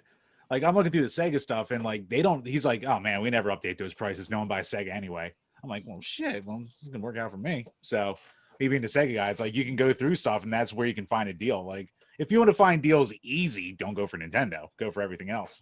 Yeah. But yeah, no. So with the horror stuff, but outside of that, like I was telling your wife when she was on, I'm now 5 books away from completing my Goosebumps collection from when I was a kid. Those were the books like that. Like I love that. I just anything horror related. So that's right now. That's why when you said you had that PS1 collection, I was like, ooh, the game that broke my heart is I started a bidding war on eBay for a Clock Tower. Now that game started at $40, right? For bid, complete in box, everything there. And by the time I bailed out, it was already at like 200. I was like, all right, well, I'm not getting that. And that was a game when I was a kid it was one of those I had and I sold because in my teen years I was like, I don't need this anymore. Drives me crazy. Do you have the expensive PlayStation 2 horror games?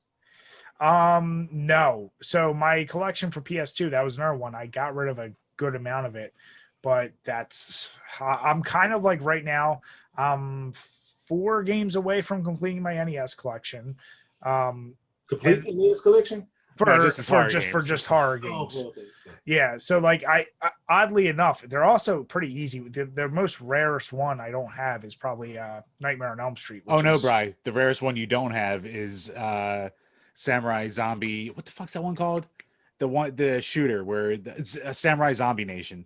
Oh, okay. Oh, yeah. That's like $1,000 game. You're not going to get that. Yeah, I'm not going to get that. Yeah, there's some games I realize like I just like look at the prices. I'm like, all right, I'll just wait for them to get down because that's what's nice is I'm not gonna like only go one system and then move on. I'll hop around from system to system. If I see stuff flea market, Goodwills, or trade, like I have so many duplicates of random games or games I don't care about.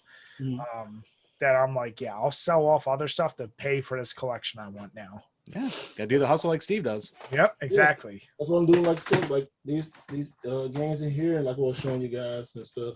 There's a lot of stuff. Have you guys ever heard of this Spider? Yep. No, I didn't.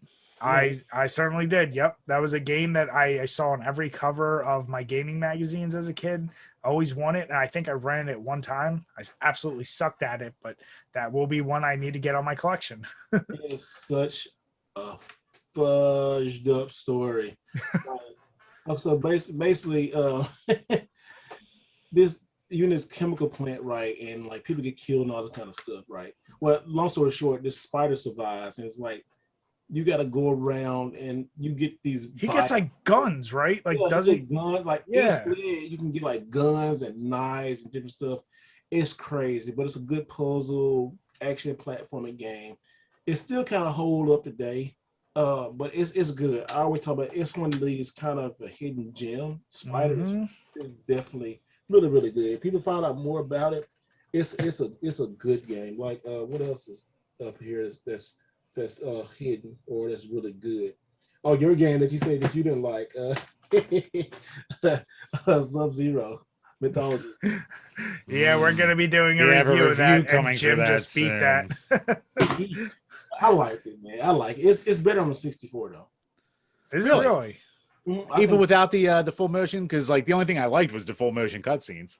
No, it's a lot better on the 64. It's worth more on a PlayStation, but it might be worth more on the 64 too. They're both probably kind of naked. And that's funny because I bought that back in the day. Like this was when the EB Games was still around, and they were doing like big ass PS1 bundles, so you could buy 5 games for $10 and stuff like that. So that was one of them that was in there. So. Yeah, not like now. Special Forces is a different story. Special Forces is horrible. I Jim just has went that through as well. Special Forces do not. Here's the thing. The only thing I liked about Special Forces is it was so broken that you could just cheese your way through it and be done in 3 hours and never have to touch it again. Yeah. Where Sub-Zero is just, that will fucking punish you until you just learn how to, like, you can still cheese, but like even cheesing isn't enough. Like you just have to put in codes and just try to wear yourself out, basically. Now, Shaolin Monks. That's a good one. That's the one I got. Yeah, lucky you. I remember when that game was like $15. Now it's like $50 to $60 sometimes because of the new Mortal Kombat movie. Yep. How Kung Lao and Liu Kang is so prominent in the movie and in the game, and the game is good. Oh yeah. About it, a lot of people. It's like, man, I guess it's been collecting for so long and stuff. Like, I keep getting like a lot of people didn't play PlayStation 2 like I did, or like we probably did. Oh yeah. Right. And they go back like, oh, this is on Xbox, and this game is backwards compatible on 360 maybe, or I haven't checked it and see, but on the PS2, and they just get in like, oh yeah, this is a game, and then people start playing on Twitch and stuff. Like they can't blame YouTubers no more for raising games. Twitch now. Well, I mean, they will, but it's the Twitch people too. Twitch, just as bad. It's crazy. All right, Chambers. So we are back, and what Patreon questions we got this week. Patreon.com/DrinkABeerandPlayAGame, where for as little as $2 measly per month, you can ask a question that we'll answer on each and every single one of these Power Hour podcasts. First up, from G to the next level. What's up, G? Yeah. Hey. When it comes to game collecting, do you guys have a story of the one that got away? Like if you were so close to getting something for your collection but lost it at the last minute? Chas. Ooh. Oh, I could have said about today about these NES games that I was gonna get, but I'm not an NES person. Y'all go ahead. I'm thinking about something. I think I got a couple. Yeah, it's funny. I did see his message. He had that $300 McGriddle earlier, and he missed out on all those games. I saw G's email, and it's funny when he asked that. I thought I was going to be saying Illbleed, but now that I got it, damn. One that got away. Honestly, I don't like. Luckily, I've been able to grab most things, and only because now I'm getting more hardcore into it. I feel like all my misses have ended up being eBay bids, but then when I see the prices they go for and they're triple my final bid, I'm like, I don't feel bad. I wasn't gonna put up that kind of money anyway. But in the physical or in the wild, it's very rare I just let something go. I'm one of those. If I see it, I'm like, all right, bite the bullet. I'm gonna get it. So yeah, luckily no major misses for me.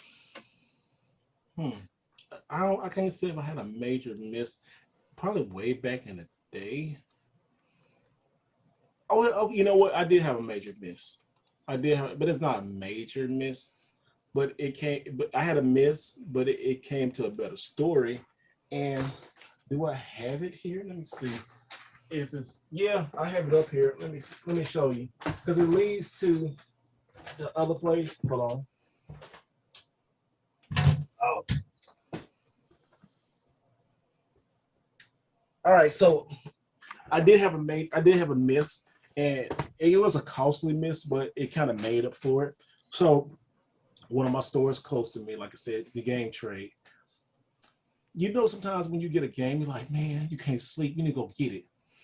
So yeah, this is for GameCube, and it was Mega Man X collection and Mega Man X Command Mission, and they had it for like, I think like $15, right? And I had the case and the manual, and they just had like a reproduction case and manual. Reproduction case. I'm sorry. And I saw it like 3 or 4 times. I said, I get it. It was like, I get it. But then I looked at it, and the price was kept going and going up and going up. I was like, dang. So I said, I'm gonna go ahead and get it. I got a first hand get up. Oh yeah, we sold it last night. Oh, right when you made the decision. I was so hurt. And they also sold a Vita game. I can't remember what it was that I needed. Like, yeah, somebody came and got it. I said, okay, cool.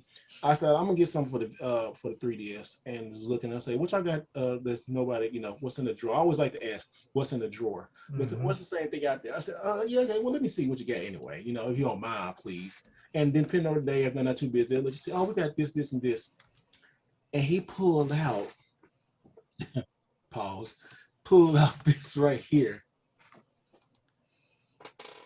Oh, nice. Yoshi's Woolly World with Poochie on 3DS, right? This is $30, right? Uh-oh. On eBay, this is a $200 to $300 game. I did not know that. Damn. Just because the amiibo and it's still sealed and stuff. And you got it. Like, that's awesome. Oh my goodness. Oh, and another thing too, it was in the same transaction. It was this right here. And I had got both of them in the South, both of them. Yeah. And I got this Nintendo Land collection. Never saw that one. Yeah. This is very rare. And it's very crappy because it's kind of beat up. So I asked him to go ahead and shrink wrap it, because keep everything in there. Right.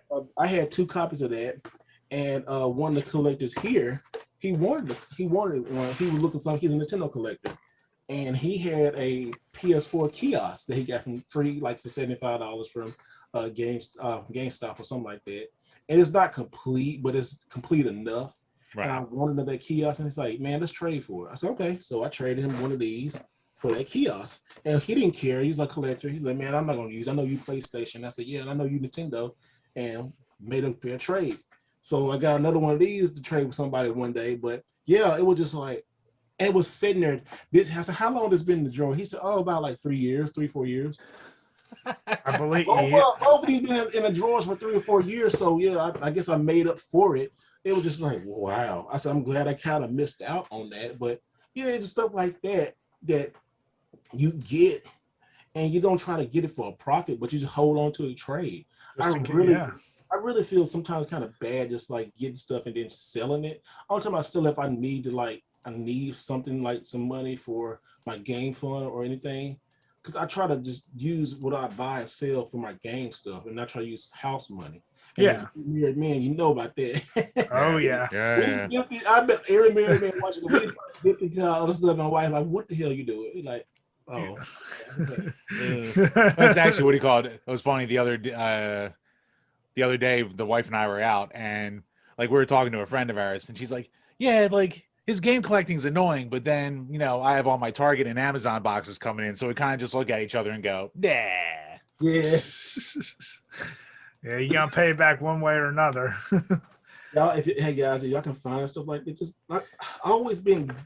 that's one thing I always been good at finding. I guess my mom taught me that, or buying and selling at an early age. Like she always had me, I don't mean to get off on a question, but had me like buying and selling, like, she'd go to Sam's Club and buy a whole bunch of candy and then give it to me so I can sell and we can make money for the house. Yep. And stuff. Yeah. And just stuff like that taught me early at a young age to do that. So that's why I guess where it really started on my That's awesome. Yeah. And trading and stuff. No, but I mean, I think and I think you just pointed out something that a lot of people, like, I know I wouldn't think to just ask someone, like, do you have stuff in the drawer? Do you have stuff in, like, because that's a great point. Like, oh, that's the lesson of the night. Yeah. I mean, ask what's in the drawer. Everyone out there that's a collector, if you are in good with your game shops or local, whatever, just ask them, do you got something in the back? Because I think that's such a normal thing. Like, I'll just check. And Jim is a little bit more thorough in checking, but I've never really thought, like, do you guys got something new in? So that's a great point. I always ask, hey, what y'all got in that's rare? Or I say, this is another good thing that you can get a lot of games. Like the store, they'll let you put on stuff on layaway, so you don't have to buy it right away and spend all your money. And, layaways sometimes has a negative return, but it really don't. Just put like $10, $15 down and come back and get it like a month later. You don't need it right then, And I say, hey, has anybody layaways passed that they haven't got? So, oh yeah, we about to put back on the shelf, and they'll bring out some awesome games. So I'm like, can I get that now? He said, yeah, let me just run the paperwork and clear it out, and then about 5-10 minutes later, get it. Just always asking is a huge thing. That's why I say always ask. Like that's why the best garage sale hunts are always come and ask, like, hey, do you have any old video games in the house? People are like, yeah. Well, I was gonna put it out, and like my last couple of videos, that's where I got all that stuff from, because I went back. She called me back and said, like, oh, I found these games right here. Like I said, and like the games that I got today, not Super Nintendo, but I posted it on online on my Twitter and Instagram, and it's gonna be in a video soon. But the pawn shop deal, I leave my number at pawn shops because I always go buy stuff, and they're like, hey, we got these coming in and they're coming out on this date. Do you want this? I said, yeah, I want that. Like, yeah, I want a Nintendo 64 with a jumper pack in it. Yeah, I want that. Or a expansion pack. I'm sorry, with an expansion pack or Zelda and stuff. Like, yes. Of course. And then some pawn shops, they're eBay, but some shops don't. So I'm like, oh yeah, man, I bought this for like $5. I said, how much is a 64 game? Oh man, it's like, you can have it for like $2. I'm like, okay. Yep. But I do understand people who have issues selling stuff. I do get that, because it's like the old mindset, the new mindset people. Because I used to be like that too. The old mindset, I'm not going to sell nothing. Excuse me, but the newer mindset is like, it's okay to sell. You just don't be a dick about it. Don't be rude. Don't buy up everything for bots and stuff and try to like stop somebody from having a PlayStation 5 or Xbox or Switch or something, or new games. Don't do that. Yeah, dude, I wish I could sell more. I just have that mental block where it's like, well, but it's mine. I need it. Yeah, no, I get it. We got. When's the last time you touched it? I don't know, but I just need it. No, and it really do. I was talking to another big collector here, and he said, "I know I got a lot of boxes and stuff, but I feel good coming in here." And I do. I really do feel good surrounded about stuff. I just like look over here and I'm like, "Oh, it's Turtles 2 in the box, man." Or I like look at my Blockbuster, or like look at like certain collectors, or like every time I run around here, I see Super Mario Bros. 3 in the box, and I just feel so good. I just like. I remember playing that game in my grandma's house on a black and white TV. And then when I got a color TV, I got to play it and just hearing that music. You're like, holy shit, the colors. I know, just like playing that stuff, and like just box games like Sonic 3. I remember when I bought Sonic 3 or Sonic 1. I'm just like, oh, it feels nostalgia is such a amazing adrenaline drug rush. Oh yeah. We all know as collectors, we know that. We're just like, man, I feel good. Well, dude, it transports you back to being a kid and having less cares. And it's like a better time in your memory. That's why every generation, your nostalgia will change. And that's why kids today will never have that same nostalgia for the systems we grew up with. They'll look at like, but they probably will now. Like look at the GameCube, Nintendo 64 kids. That's what I mean. Yeah, yeah. Those kids now, they're the generation. Like we were a generation now. It's like NES, Super NES, those things. That's why N64 that'll hit off, and then like you're kind of getting ahead of the curve. You're getting GameCube, things of that nature, PS2, 360, like. It'll just keep moving on. And like we talked about earlier, kids who love Fortnite and those, they'll get older and then they'll be like, oh yeah, I used to play that game all the time. And yeah, that's just how it works. Same with music, same with movies. We just want to re-grab that shit from our childhood. And look, let's put it this way. You set up your game room the way you like it. You just sit in there, like you said, and you can love it. For all of us homeowners and shit, you can make your lawn look as nice as you want, but a weed's still going to grow. You're not going to get that shit in your game room. That's still gonna be your escape. Yeah, you're right. Oh, weed, my goodness. I can't cut grass worth nothing. I will highly pay somebody. Oh no, I pay people to do that shit. Fuck them. I'm not gonna get out there and hide. I did it twice and almost chopped my nuts off. I sweat my ass off every. Jim will complain. He'll be like, "Oh man, I gotta watch the guy cut the grass." I'm like, I'm out there sweating my ass off. No, Brian. I complained that I have to wait an extra week for him to come. Yeah, oh, it's so tough, Jim. So tough. Oh no, shoot! I went homeowner association. I mean, let me send me no damn letter. I cut my grass. You don't let me have the fence the way I want. Cut my fucking grass. Yeah. And then when the neighbors don't cut their grass next to you, you're looking like, what the hell? Libertarian utopia, my ass. You can tell we all married now. This is like a married podcast talking about people who not married. And I used to be like that. What they talking about? Y'all don't get it. You'll get it once you get married and have a home and stuff like that. Oh, it's an older man. You're an older man when you get with a group of other dudes and somehow you start talking about lawn care. It drives me crazy. Like, oh man, well I use this kind of seed. You're like, shut the hell up. Can we just talk video games? Can we just do shots? No, I just put down a new rock bed. It looks really nice. Yeah. Red Tipplewood. Shut the fuck up. I do love games, but I do love the whole aspect of game and collecting. So it is. And another thing people don't know about, my own mental health has helped me. Like we was talking about COVID, video games are such a better drug than like over-counter medicine and stuff like that.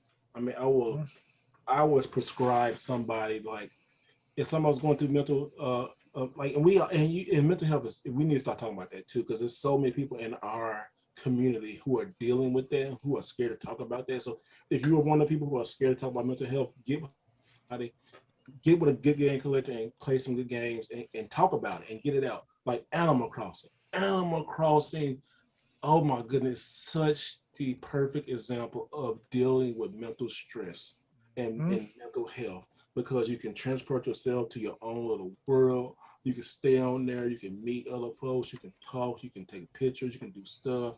You can spend hours upon hours and getting out of it. That's why we like wrestling. Wrestling is like an escape. And I'm surprised I'm not watching Raw, but what Raw is being lately. So, but don't worry, I'm sure you only missed like 10 minutes of good stuff. So. I know, right? The way it's been lately. Yeah, only thing I like on wrestling is New Day right now and Arcade. Oh shit, it was the draft, wasn't it? Fuck. Or was that last week? I forget. No, I don't know when it's coming. But I was saying mental health, like in Animal Crossing, is such a good pairing. Like it can help you. Games like that can help you out. Games like Nintendo Land. Nintendo Land is a good stress reliever. That's why I think Nintendo does really good job of dealing with family and they don't even promote it like that, but it helps. It helps so much. Oh my goodness, help my mental health. Oh yeah, dude, what do you call it? Like, my wife is not really a gamer at all, but she gets intense with friggin' Mario Party on the Switch. So, like, we play with her best friend who lives in St. Louis right now, or other friends and stuff like that. I just wish it had online sooner, but yeah, like, they know how to hit that niche. Yeah, they do.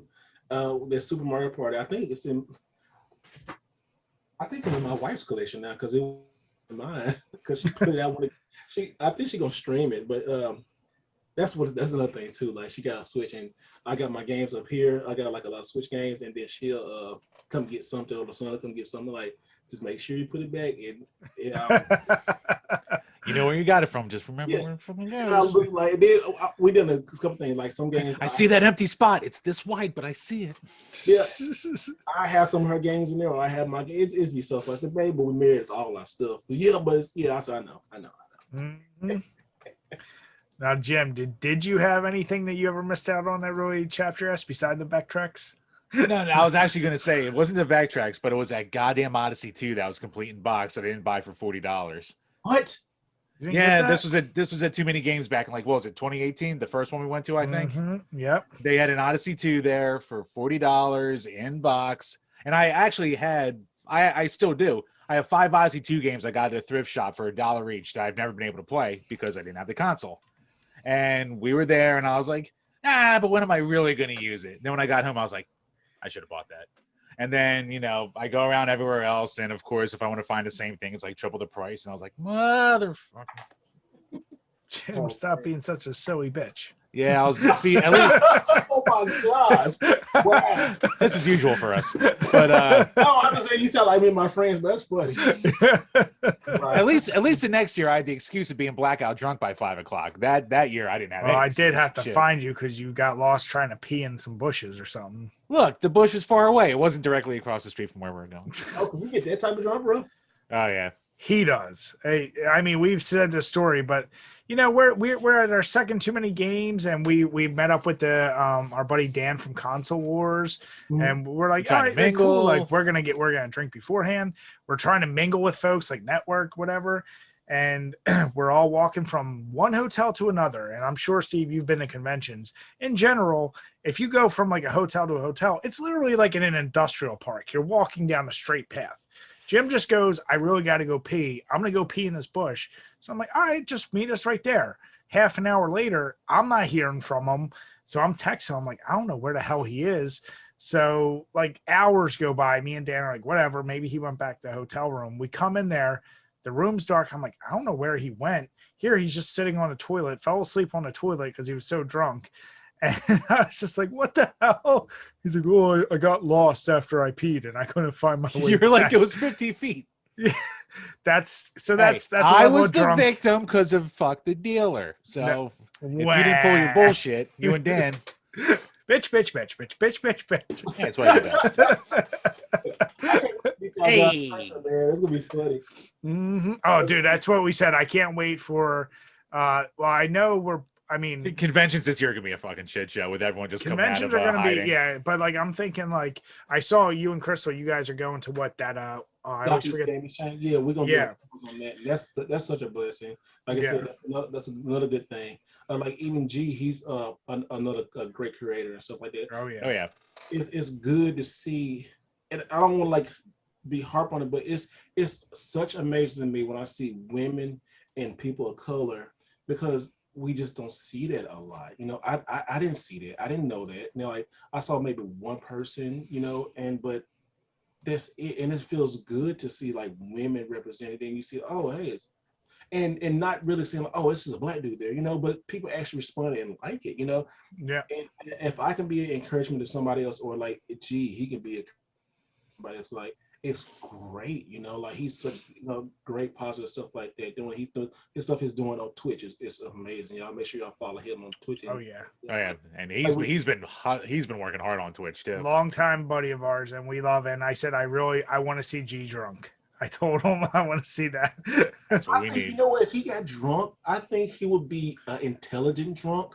I think he would be like talking like more than me, but he would be probably dropping facts on everything, like from Sonic, from Sega, from probably like I really did think that I didn't know he is a or not, but I think because he's so intelligent and he's so really good talking, I think he's like one of those drunks that like, well, if you look at it like this right here, in 1993, you know, they did have a collaboration, and you're like, you all right? Like, just listen to him. Hold He's on. giving a lecture. Yeah, it would be You so get him cool drunk to enough, see he's that talking shit. to a I wanna tree. see that.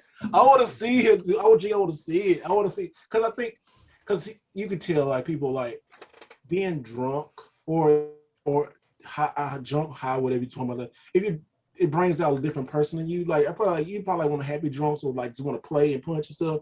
Like it could tell a person personality already. You know, like other people like say what's on their mind and stuff like that. But I think he'll be an interesting one. I think it would be totally intellectual and like he'd be a happy intellectual, like just drunk.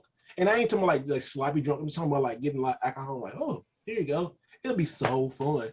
Oh yeah, no, that's what I'm saying. That's why if we go to a convention, I said UG Crystal. Like if we see everybody, I would just love to share drinks in person with all y'all because that would be a ton of fun. Oh yeah, I'm definitely bringing a bottle of tequila or something like that. Mm-hmm. And I'll bring specialty beers for you to try. See if there's any we can get you to like. I would try it. It's just like Hey, you don't like that'd it. be a fun. Like we get together and stuff. Like okay, I haven't tried this and just see how it is and stuff. There you go. I don't want to do that. The real trick is get drunk and see how good we can stay at video games. That's another thing. Yeah, that's funny. But I really do feel it's a shift. That's a shift coming now in the retro video game community.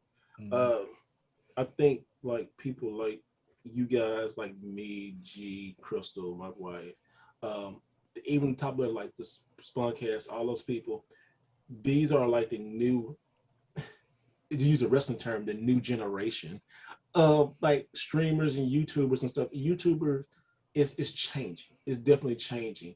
A lot of people I used to hear before I really took it serious because my wife, she made me take it seriously or got me to take it seriously. It's different. At first I thought like they wouldn't show me or they wouldn't put me. No, it's you really have to study the analytics and see where people are going and what people like. Like my channel, I was looking at an old video last night. I said, "Oh my God, it's horrible." I was using on my mic, and I was like so far wide out, and just different things. And it was like I actually had to break down and study. And another person I'm studying now, I don't know if you call his name is Daryl Eves, and these Daryl. Oh yeah, he's the like the YouTube guru guy. Talks about Mr. Beast a lot and all. Yeah, dude, he knows his stuff. I've been implementing some of his stuff and seeing my channel grow in different things and time and it really is important to study YouTube. Anybody can make it. It's not I ain't gonna say it's not hard, but once you have the breakthrough and you see the numbers, it's gonna go. It's not gonna be overnight. Some people do have overnight. Some people have like I saw one person like get a million. Some people are just super talents. Like sometimes you just can't like hold it back. It's just gonna happen. They have like 1 million subscribers in like 2-3 months. I'm like, what? What is going on with it? And sometimes you do watch it and it's not even like that. Like, yeah, you do see some people that they come at it from such a crazy angle and you're like, oh, they're bringing something new. But then you see others where it's not that crazy, but for one reason or another, it just takes off. And you're always like, okay, you so never know. You just don't know. Yeah. It's like The Rock. You have the it factor. It just happens. But I do know one thing that does work is consistency. Being consistent. When I started being consistent, I started seeing my stuff start to change. And then collaborating with the right people like Retro Riggs. And because I know we live in the same, or used to live, he's still in Arkansas, but I still live in the same area. Just in all the places goes, I know what that said, And last video we just did it like, hey man, I got some stuff for you. You want to trade? And he said, yeah. And we just did a video. Yeah. I was coming to go visit, like tomorrow I'm going back. So I don't know if I'm doing no videos with him, but I'm saying just recording what you like to do. People can really get the love and the genuine the genuine. How you say it? Like just being genuine. Yeah.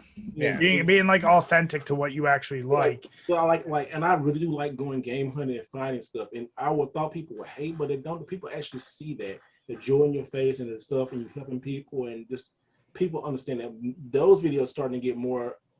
And what else? I guess I ain't saying I don't want to be a whole game hunting video channel with, but I do cater to what my people like, and when people come there. And actually, you're doing it smart that way too, because like I think when you're a smaller channel or starting out, like Brian and I, we've been doing this shit for almost goddamn 8 years now. Oh, So really? and I think like if we started out just doing like certain like stuff and like certain topics or like even sports games.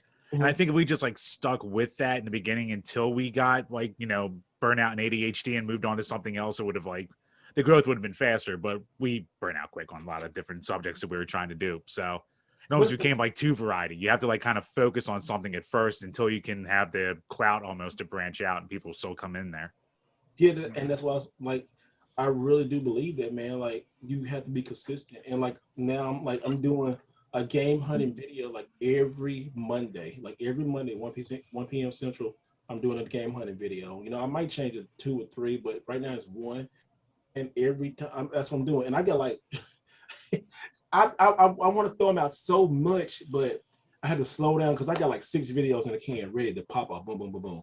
So I had to do other stuff. It's also learning YouTube, learning what you like, learning what your audience like, learning what you like.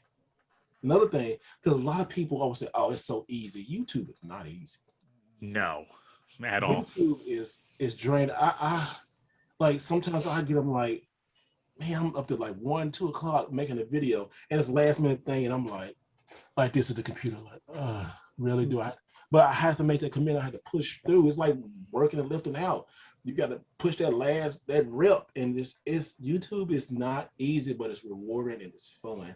And then residuals from like, I ain't saying fans, because that's still kind of weird to me right now. But like I said, oh wow, you like what I do? Thank you so much. Going out, people seeing me like, oh, I just watched your video. I said, huh? Yeah, that would be weird. What? It was like, you know who I am? What? Yeah, I was like, oh, well, thank you so much. And then like, yeah, and then like, I was like, well, thank you. I appreciate you so much. Like, it's a video coming up, I think next week or a week after that. I get the Goodwill, and there's another reseller there, and he like, oh, I saw your video, and like, oh, really? I said, well, hey, because I had got there, he got there right behind me, and it was like a PlayStation. No, it was a Wii, yeah, it was a Wii and 2 Xbox 360s, and something like that. So like, I just put them out so I was gonna inspect it. Cause I love anytime you get a Wii, guys, or a 360, opening it up and inspect it, because always maybe a disc in there. Because it's most of the time like Wii Sports or Mario or something like that, and then they'll sell that disc to you for like $2, and that's money right there. But yeah, and I said, oh man, yeah, here you can have this. You can go ahead and go first or something like that. Which one you want, And he like, oh yeah, I want, it's just like that. Don't be trying to be so greedy and stuff like that. Because like the day when I went and got the NES game, it was another 360 and a Wii there. Like, so yeah. Don't never get so caught up when you're out game hunting and that you'll like just bite somebody over something else. It's good to try to get there fast and try to get something, but don't be greedy. Yeah, definitely don't be greedy. Because I promise you, it'll come back on you. Like, Karma's a bitch. Yeah, those PlayStation games, like, it just keep amazing me how good karma is real.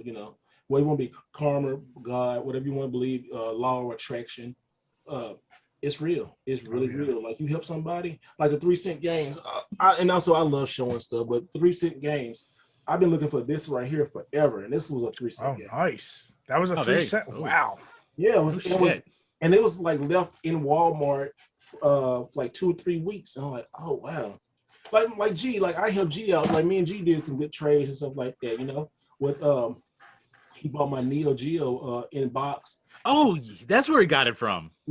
Yeah. Okay, yeah, because I saw his Neo Geo. I was like, you son of a bitch. I was like, you must have had a good thing going on there. Yeah, and he offered me a really good price for it, and I'm not gonna gouge him or nothing like that, But it was real nice, and it had like the chip and stuff like that. And then he had something I wanted. Like, he said, you want to do? He didn't gouged me on the blood would tell. You know how he keep his stuff really good. I said, man, Oh yeah. I miss still. I hate I sold that game so long ago. That's one game I was kept looking for, and it's only increased in price. So we did some money and trade for that, and I sent it out to him real quick and wrapped it up really good and sent all the stuff. And he enjoys it. And see, that's why we keep it in the community. If he want to sell it to somebody else, I don't care. Yeah, I'm not right. mad about that. That's him. It makes him happy. And it was so good. I'm happy he got it. That's him. And he does so much better on Twitch and stuff like that. It was like, that's what you gotta do. You gotta keep stuff in the community. That's the third thing. Keep the community. You can tell, or the community can tell if you're in it for you or you're in it for the community. You know, like, oh yeah, like, oh, you just, you know, like, no, I can care. I can't care less, but I'm going to keep stuff in the community about my games and stuff like that. If I'm going to sell these games, I'm going to sell it to a local game store. Yep. It's going to stay in the community. I'm not going to sell stuff to GameStop or sell it to a store that's not going to respect it, or sell it to somebody like who's going to try to flip it like that. I mean, that's their business, but I'm trying to, you know, that's reward. Like, I go find something at a pawn shop or something like those, and they go sell it to a game store and they give me good money. You're just trying to give back, yeah. I earned that because I paid gas and all that kind of stuff. People don't see that. People only see the results. They don't see the work. Oh no. Well, that's like anytime you do get a little bit of success, they'll just haters right away will just be like, well, that's because luck or this or that. It's like you don't care about the behind the scenes shit. Yeah. It's like, all right, you do it too. All right, go ahead. Show me. All right. Yeah, right. All right, next up from 5th Gen Mook. Who are your picks to play Mario and Luigi in a Mario Brothers movie? Mario and Luigi in a movie? I mean, wasn't it already so perfectly done before? I mean, how do you go against Leguizamo again? I don't know. Like, number one, I don't know enough actors right now that I would care enough. I would just say animated. Just animated. Yeah, like animate to me is the only way to go. And at that point, I really don't care what the voices are. Like, because you either have to go that full like comical way like they did back in the day, or it's going to be made shitty like DC movies where it's too dark. What, it's like the you mean a DC movie of, you know, a DC movie where Batman can't go down on Catwoman because DC won't let them? Damn it, Jim. That was the story from today. Huh? Yeah, this is the kind of life Jim lives in on Twitter. This is the shit that happens when you're too much on Twitter. Apparently they were like trying to storyboard some DC movie. I think they were going like, you know, even darker than normal. And I guess like it was season 3 of Harley Quinn, which is like, you know, like a spoofy kind of show. And apparently they're going to have a joke in there about like Batman going down on Catwoman. And they're like, oh no, we can't do that. Batman wouldn't go down on women. It's like, what? You know who Batman is? Yeah. You think the smartest man in the world isn't going to please a woman before he disappoints her the other way? Shit. Jim, forget smartest man. He's a billionaire. Let's just put that on the table first. Well, I mean, when you're a billionaire, you don't have to please anyone. So you're a billionaire. They stick around no matter what. And then Batman did he like had like a little scene where like wasn't Catwoman a Batwoman a Batgirl or something like on one of his animated?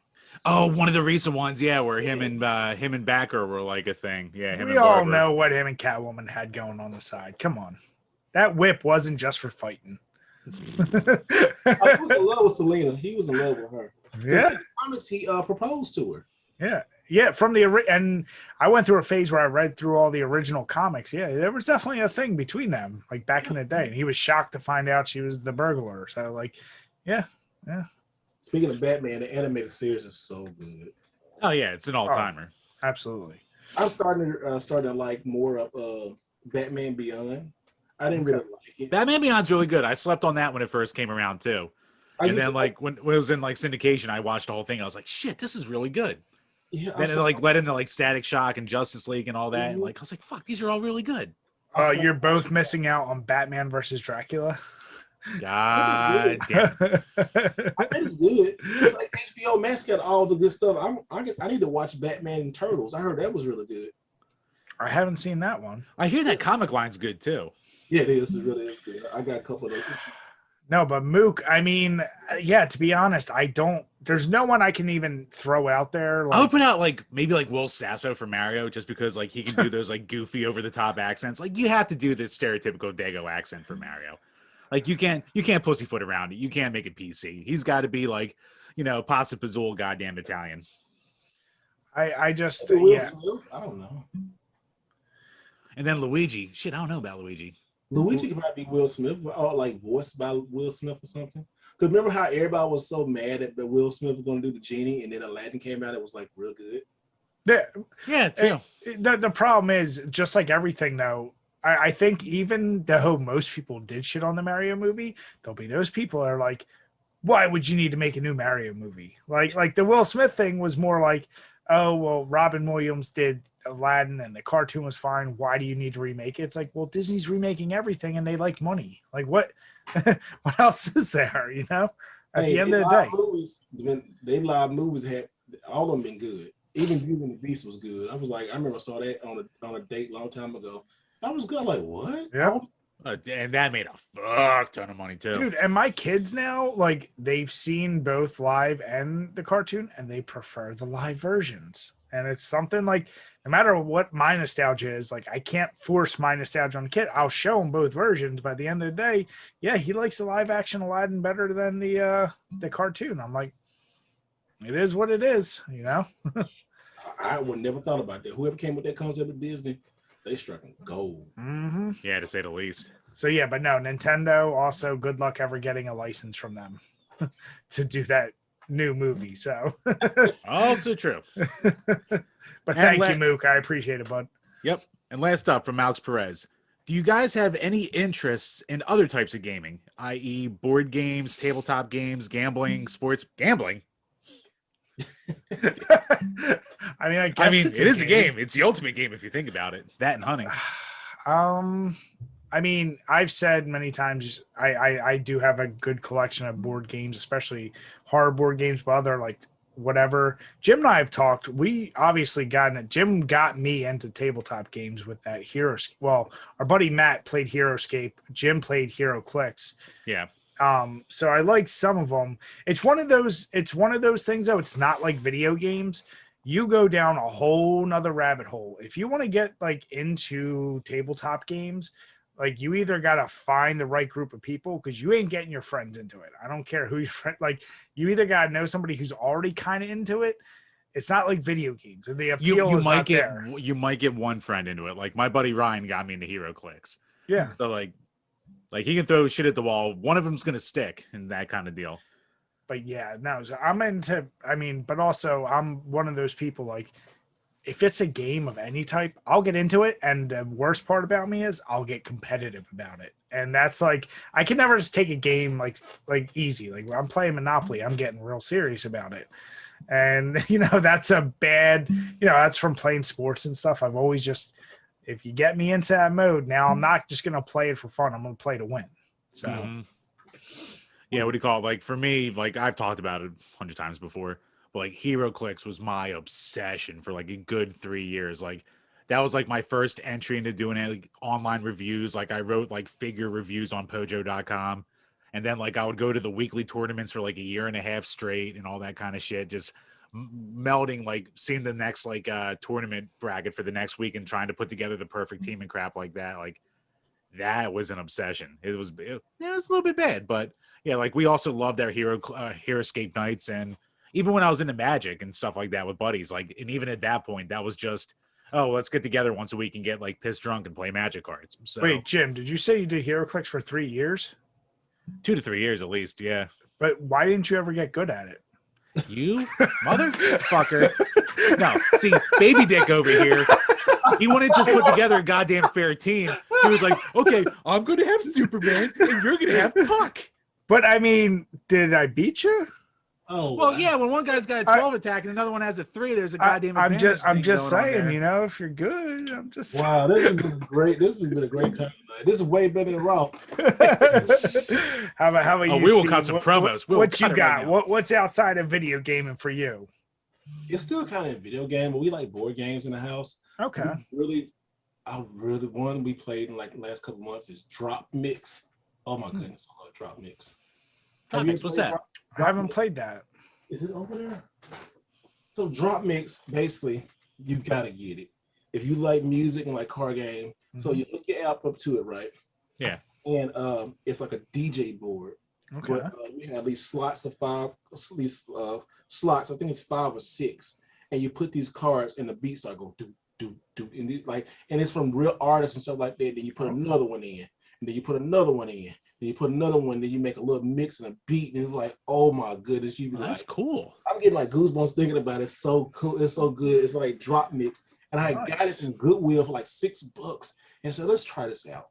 And it was like, oh, it was the music and just like.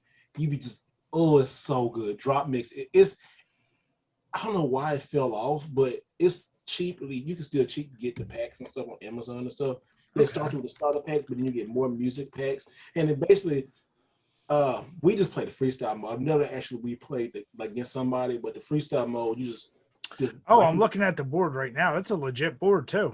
Yeah, it's Drop Mix. Get Drop Mix. Drop Mix is so fun. Oh my goodness, Drop Mix is amazing. Drop Mix, yes. Oh wow, okay. You see it? Yeah, that looks cool. I'm looking right now. Yeah, that definitely, like I said, that. But now let me ask you. So how do you win at it? Like, is it? I don't know yet because we spent like an hour and a half just listening, listening to it. Yeah, and then recording our own beats because you need the app and Bluetooth and stuff, and you put your phone at the end, and we just. Because my wife really loves music. Yeah. And it was amazing. It's just a fun thing. We never would have played the game. We just made our own beats and stuff. So I think the three of us need to do a little business idea and do Drop Mix, but with video game themes. Yeah. Oh, there's an idea. We just gotta stay away from Nintendo stuff. Yeah. Anything. I remember I put like Legend of Zelda. I put the Mario 3 rap in one of my videos, and then they copyright struck it. Oh, and took it out. But like now, on YouTube when you upload stuff, they get the copyright right before you push play, before you put it out. Yeah, at least they do that. They'll give you the little warning, like, "Oh, hey, this ain't going to pass." It's like, okay, never mind. I won't do it. They good about that now, but like, Nintendo, you such a just. That just makes no sense. How anal and even now are. their league's better now than what they used to be, and even now, so it's like, you son of a bitch. I mean, but I hate Nintendo. I love them, but I hate them sometimes. I hate their legal side. They're too old school Japanese. That's their problem. I mean, they are definitely old school Japanese. They don't care. They don't, and I know how they are. But I mean, Steve and Jim, you got to consider it's not like they make money. They're basically broke. They don't sell a lot of systems or anything. Oh yeah. So they got to go after people on YouTube. Obviously, they can't afford that stuff. Got so much money and they just so overprotected with their IPs. I'm surprised I even got this. I'll show you if I can show you right here. I'm so surprised I got this in my right here. That Switch, this kiosk. Oh shit! Nice. I'm surprised I got that. Yeah, by the way, I do love the setups you got going on there. And like, those are ones like I'm always curious. Like when I see people who get the setups, like it looks like in that one corner you had before. Yeah. Right back there, that little setup you got going on. Oh, right there. Yeah. Like that looks like a legit setup from Nintendo, or did you just build it to look like? Okay, yeah. No, that is that's from that Wii U. I got off a collector here, off like years ago, and then I got the Switch kiosk. Oh shit! Then I got my Switch kiosk from GameStop. Okay. And, I got it from a closing GameStop, and this on my channel. They wanted $75. First they wanted $125, which I didn't care, but knowing me, I'm gonna try to talk down and get a deal. Yeah. Right. They're supposed to like strip it completely. They're supposed to take the TV off, take off the controllers, all that stuff. They left everything in there except the Nintendo Switch. The actual Switch. Oh, yeah. Jesus Christ, that's still a deal. Yeah. It was so good. I was like, and Joy-Cons are $80. What the fuck? But Joy-Cons, I can't get those to work. We still trying to figure. The community is still trying to figure out how to get the Joy-Cons to work. But it had 6 keys that came with it. And those keys were like $60 to $70. So I sold the keys like for like $50 or $60, something like that. Oh, wow. And I kept 2 keys. and they just pay for everything right there. So I Yeah, got the keys. You know, that's so awesome. Reseller, sir. You're ruining the hobby, sir. For these keys I didn't hear about until just Yeah, now. for the things that nobody knew about, but he did the research to get it. I get it. I mean, I get stuff, but people who do that type of you making fun of, it's just people who are Making fun. What? or lazy. Yeah. They don't want to. It's deals out there can be made. People just lazy. People don't want to. People want to just think they owe, and you think you owe a deal. You don't know. Nobody owes you anything. You go out there and work for it. We all collectors. We all try to get stuff. Well, that's people that, like you said, they never had to fight for shit. They never had to deal with shit. Their worst hardship was like, oh, but this isn't the jelly I like. So they bitching about stuff they don't. Right, they even made know. a really good Twitter dunk on a person. All right, I know they made one funny meme, and they're like, oh, like just yeah. And the world we live in. People don't understand the power of building a relationship. People do not understand my power of building a relationship. I think if people ask me how you build your collection, I say relationships. Relationships. Talking with people. Our favorite GameStop, or not GameStop, but Game Place, we've mentioned multiple times. Unfortunately, the owner moved. The best thing was going in there. Once you got a rapport with the guy, yeah, like all of a sudden, I would bring up games. I'm not even asking him for a deal. They'd be like $20, and he'd be like, "All right, I'll give it all to you for 12." Like just because he knows I'm coming in there, and like I didn't even have to ask or bargain with him. Yep. And he was like looking because he appreciated we were coming in talking with him. That's what you got to do. But unfortunately, especially new generation, social cues are not their expertise. I'll say. So there's so many times like doing this. Mm-hmm. All that And it's stupid not shit. wrong. And I never try to like down anybody, but I look at my audience. My audience is between like was like 18. I can try to tell you right now, but it's not over 55. It's like between like 18 and 35. Yeah. I hope not. If it's 55, you're doomed. Shit. Yeah, I am, right? Let me see. I'm looking at my audience right now. 35 to 44. No wonder we're failures. Shit. That's so fun. Okay, so my audience, see, 18 to 24 years old is 13%. My audience is 24 to 34 and 35 to 44. That retro collecting audience. Wait, 2% women. Where do they come from? Actually, I got 7.9%. What? Female. Hey. Thanks, Jim, for bringing down our score. Hey. That's funny. And I got 2% 65 plus. Wow. You actually hit 65 plus? I didn't hit any of that shit. I have Atari videos that don't even hit 65 plus. What the fuck? That's right. Funny. Wait, 65 plus, 0.0. Yep. Okay, and then 55 to 64 is 3%. Also 0.0. The boomers do not like us. Maybe it's all my polio jokes rushing them away. They don't do that. They don't do no polio. Seems like I disavow. Polio was a pandemic. Jim, but we have a booming growth in Brazil and Mexico at 1.6%. Oh, shit. I'll just blame Izzy for that. Thank you, Izzy. I really do enjoy learning YouTube now. I really do. Yeah. I really do enjoying it and just putting stuff out. And it's okay. It's okay to fail. I really do. I don't enjoy failing, but I enjoy learning from my failures on different things. Oh yeah, for sure. It's the only way you do learn. And then the community will let you know. Like I've been having this hard issue of mixing my audio and the music and stuff, and they've been helping me with it, and they've been real respectful. Some people will say something stupid, but then I just okay, I'm gonna hide you. I'm not gonna block you because you take away from the sub, but I'm gonna hide you. The mute button is so powerful. Oh man, because then they're just screaming in the wind. Mm-hmm. they see the block, they go, "Oh, I win because I triggered them." Well, if I mute you, then you don't know. Oh, I'll block you on Facebook. I don't care about that. Facebook, I don't care. Nah, Facebook don't give a shit. You ain't gonna get in my world like that. Be like, Jeff Jerry, this is my world. Just call everyone slap nuts before you block them. Like that time he hit Beetlejuice with the guitar. Yep. Beetlejuice. Beetlejuice. Oh God, we're talking 2001 WCW now. I know. See, I can talk some wrestling, but I love me some wrestling. I think another guys who like wrestling, Game Out the Grid, those guys. Oh yeah, what do you call it? We know those guys. They're good people.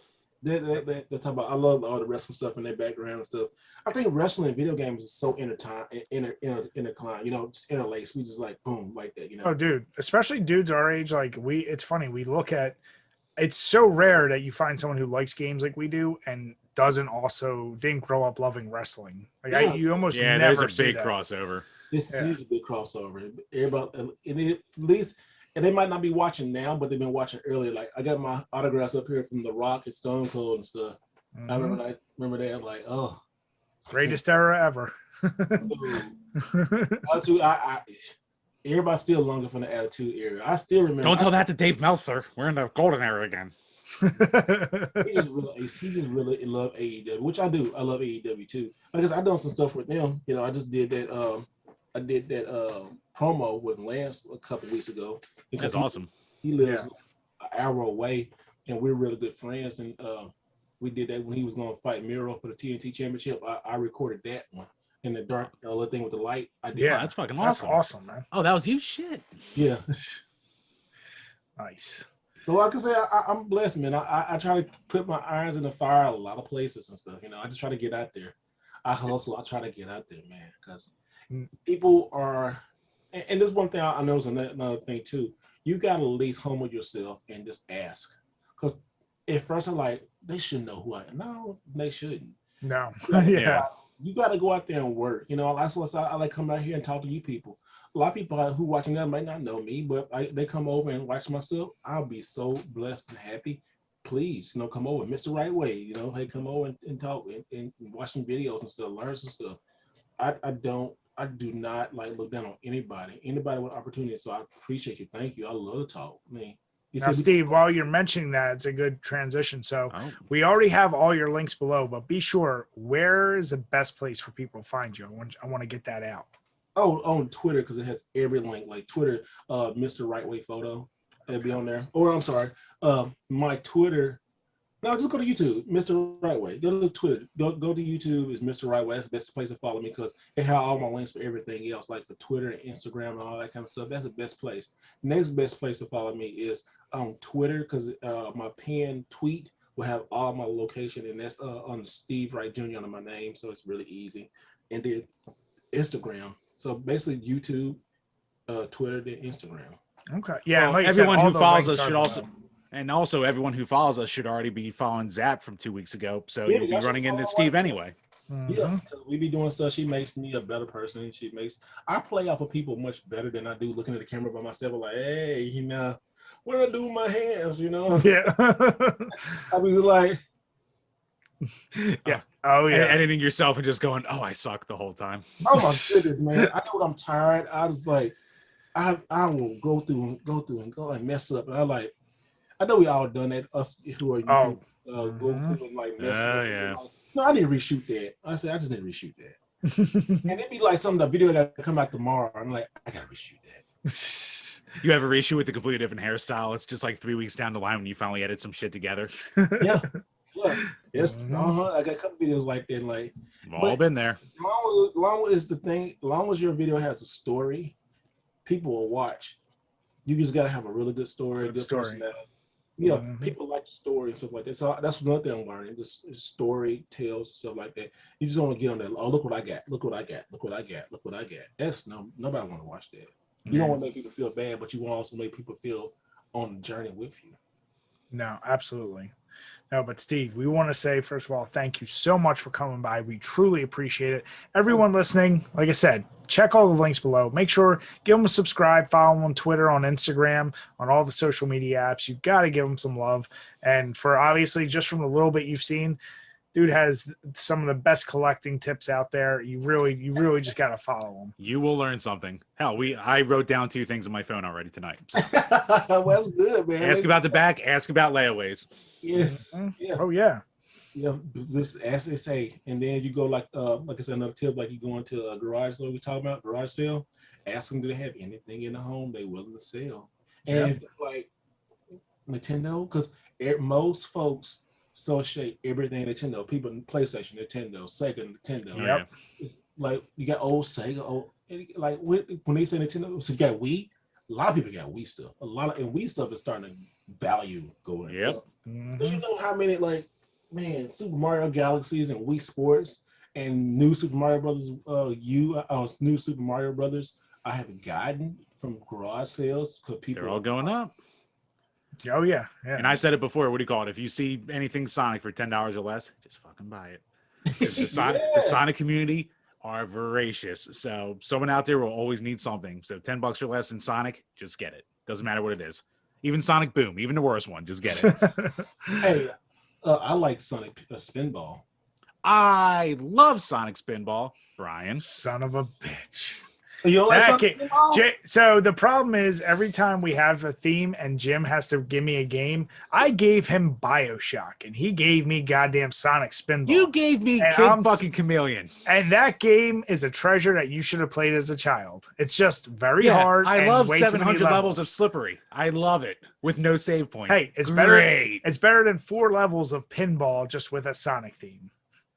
You get in, you get out, and you're satisfied. Not just sticking around just with, push and pull. Never mind. I'm confused at this point. I can't words anymore. I'm done. End the show. All right.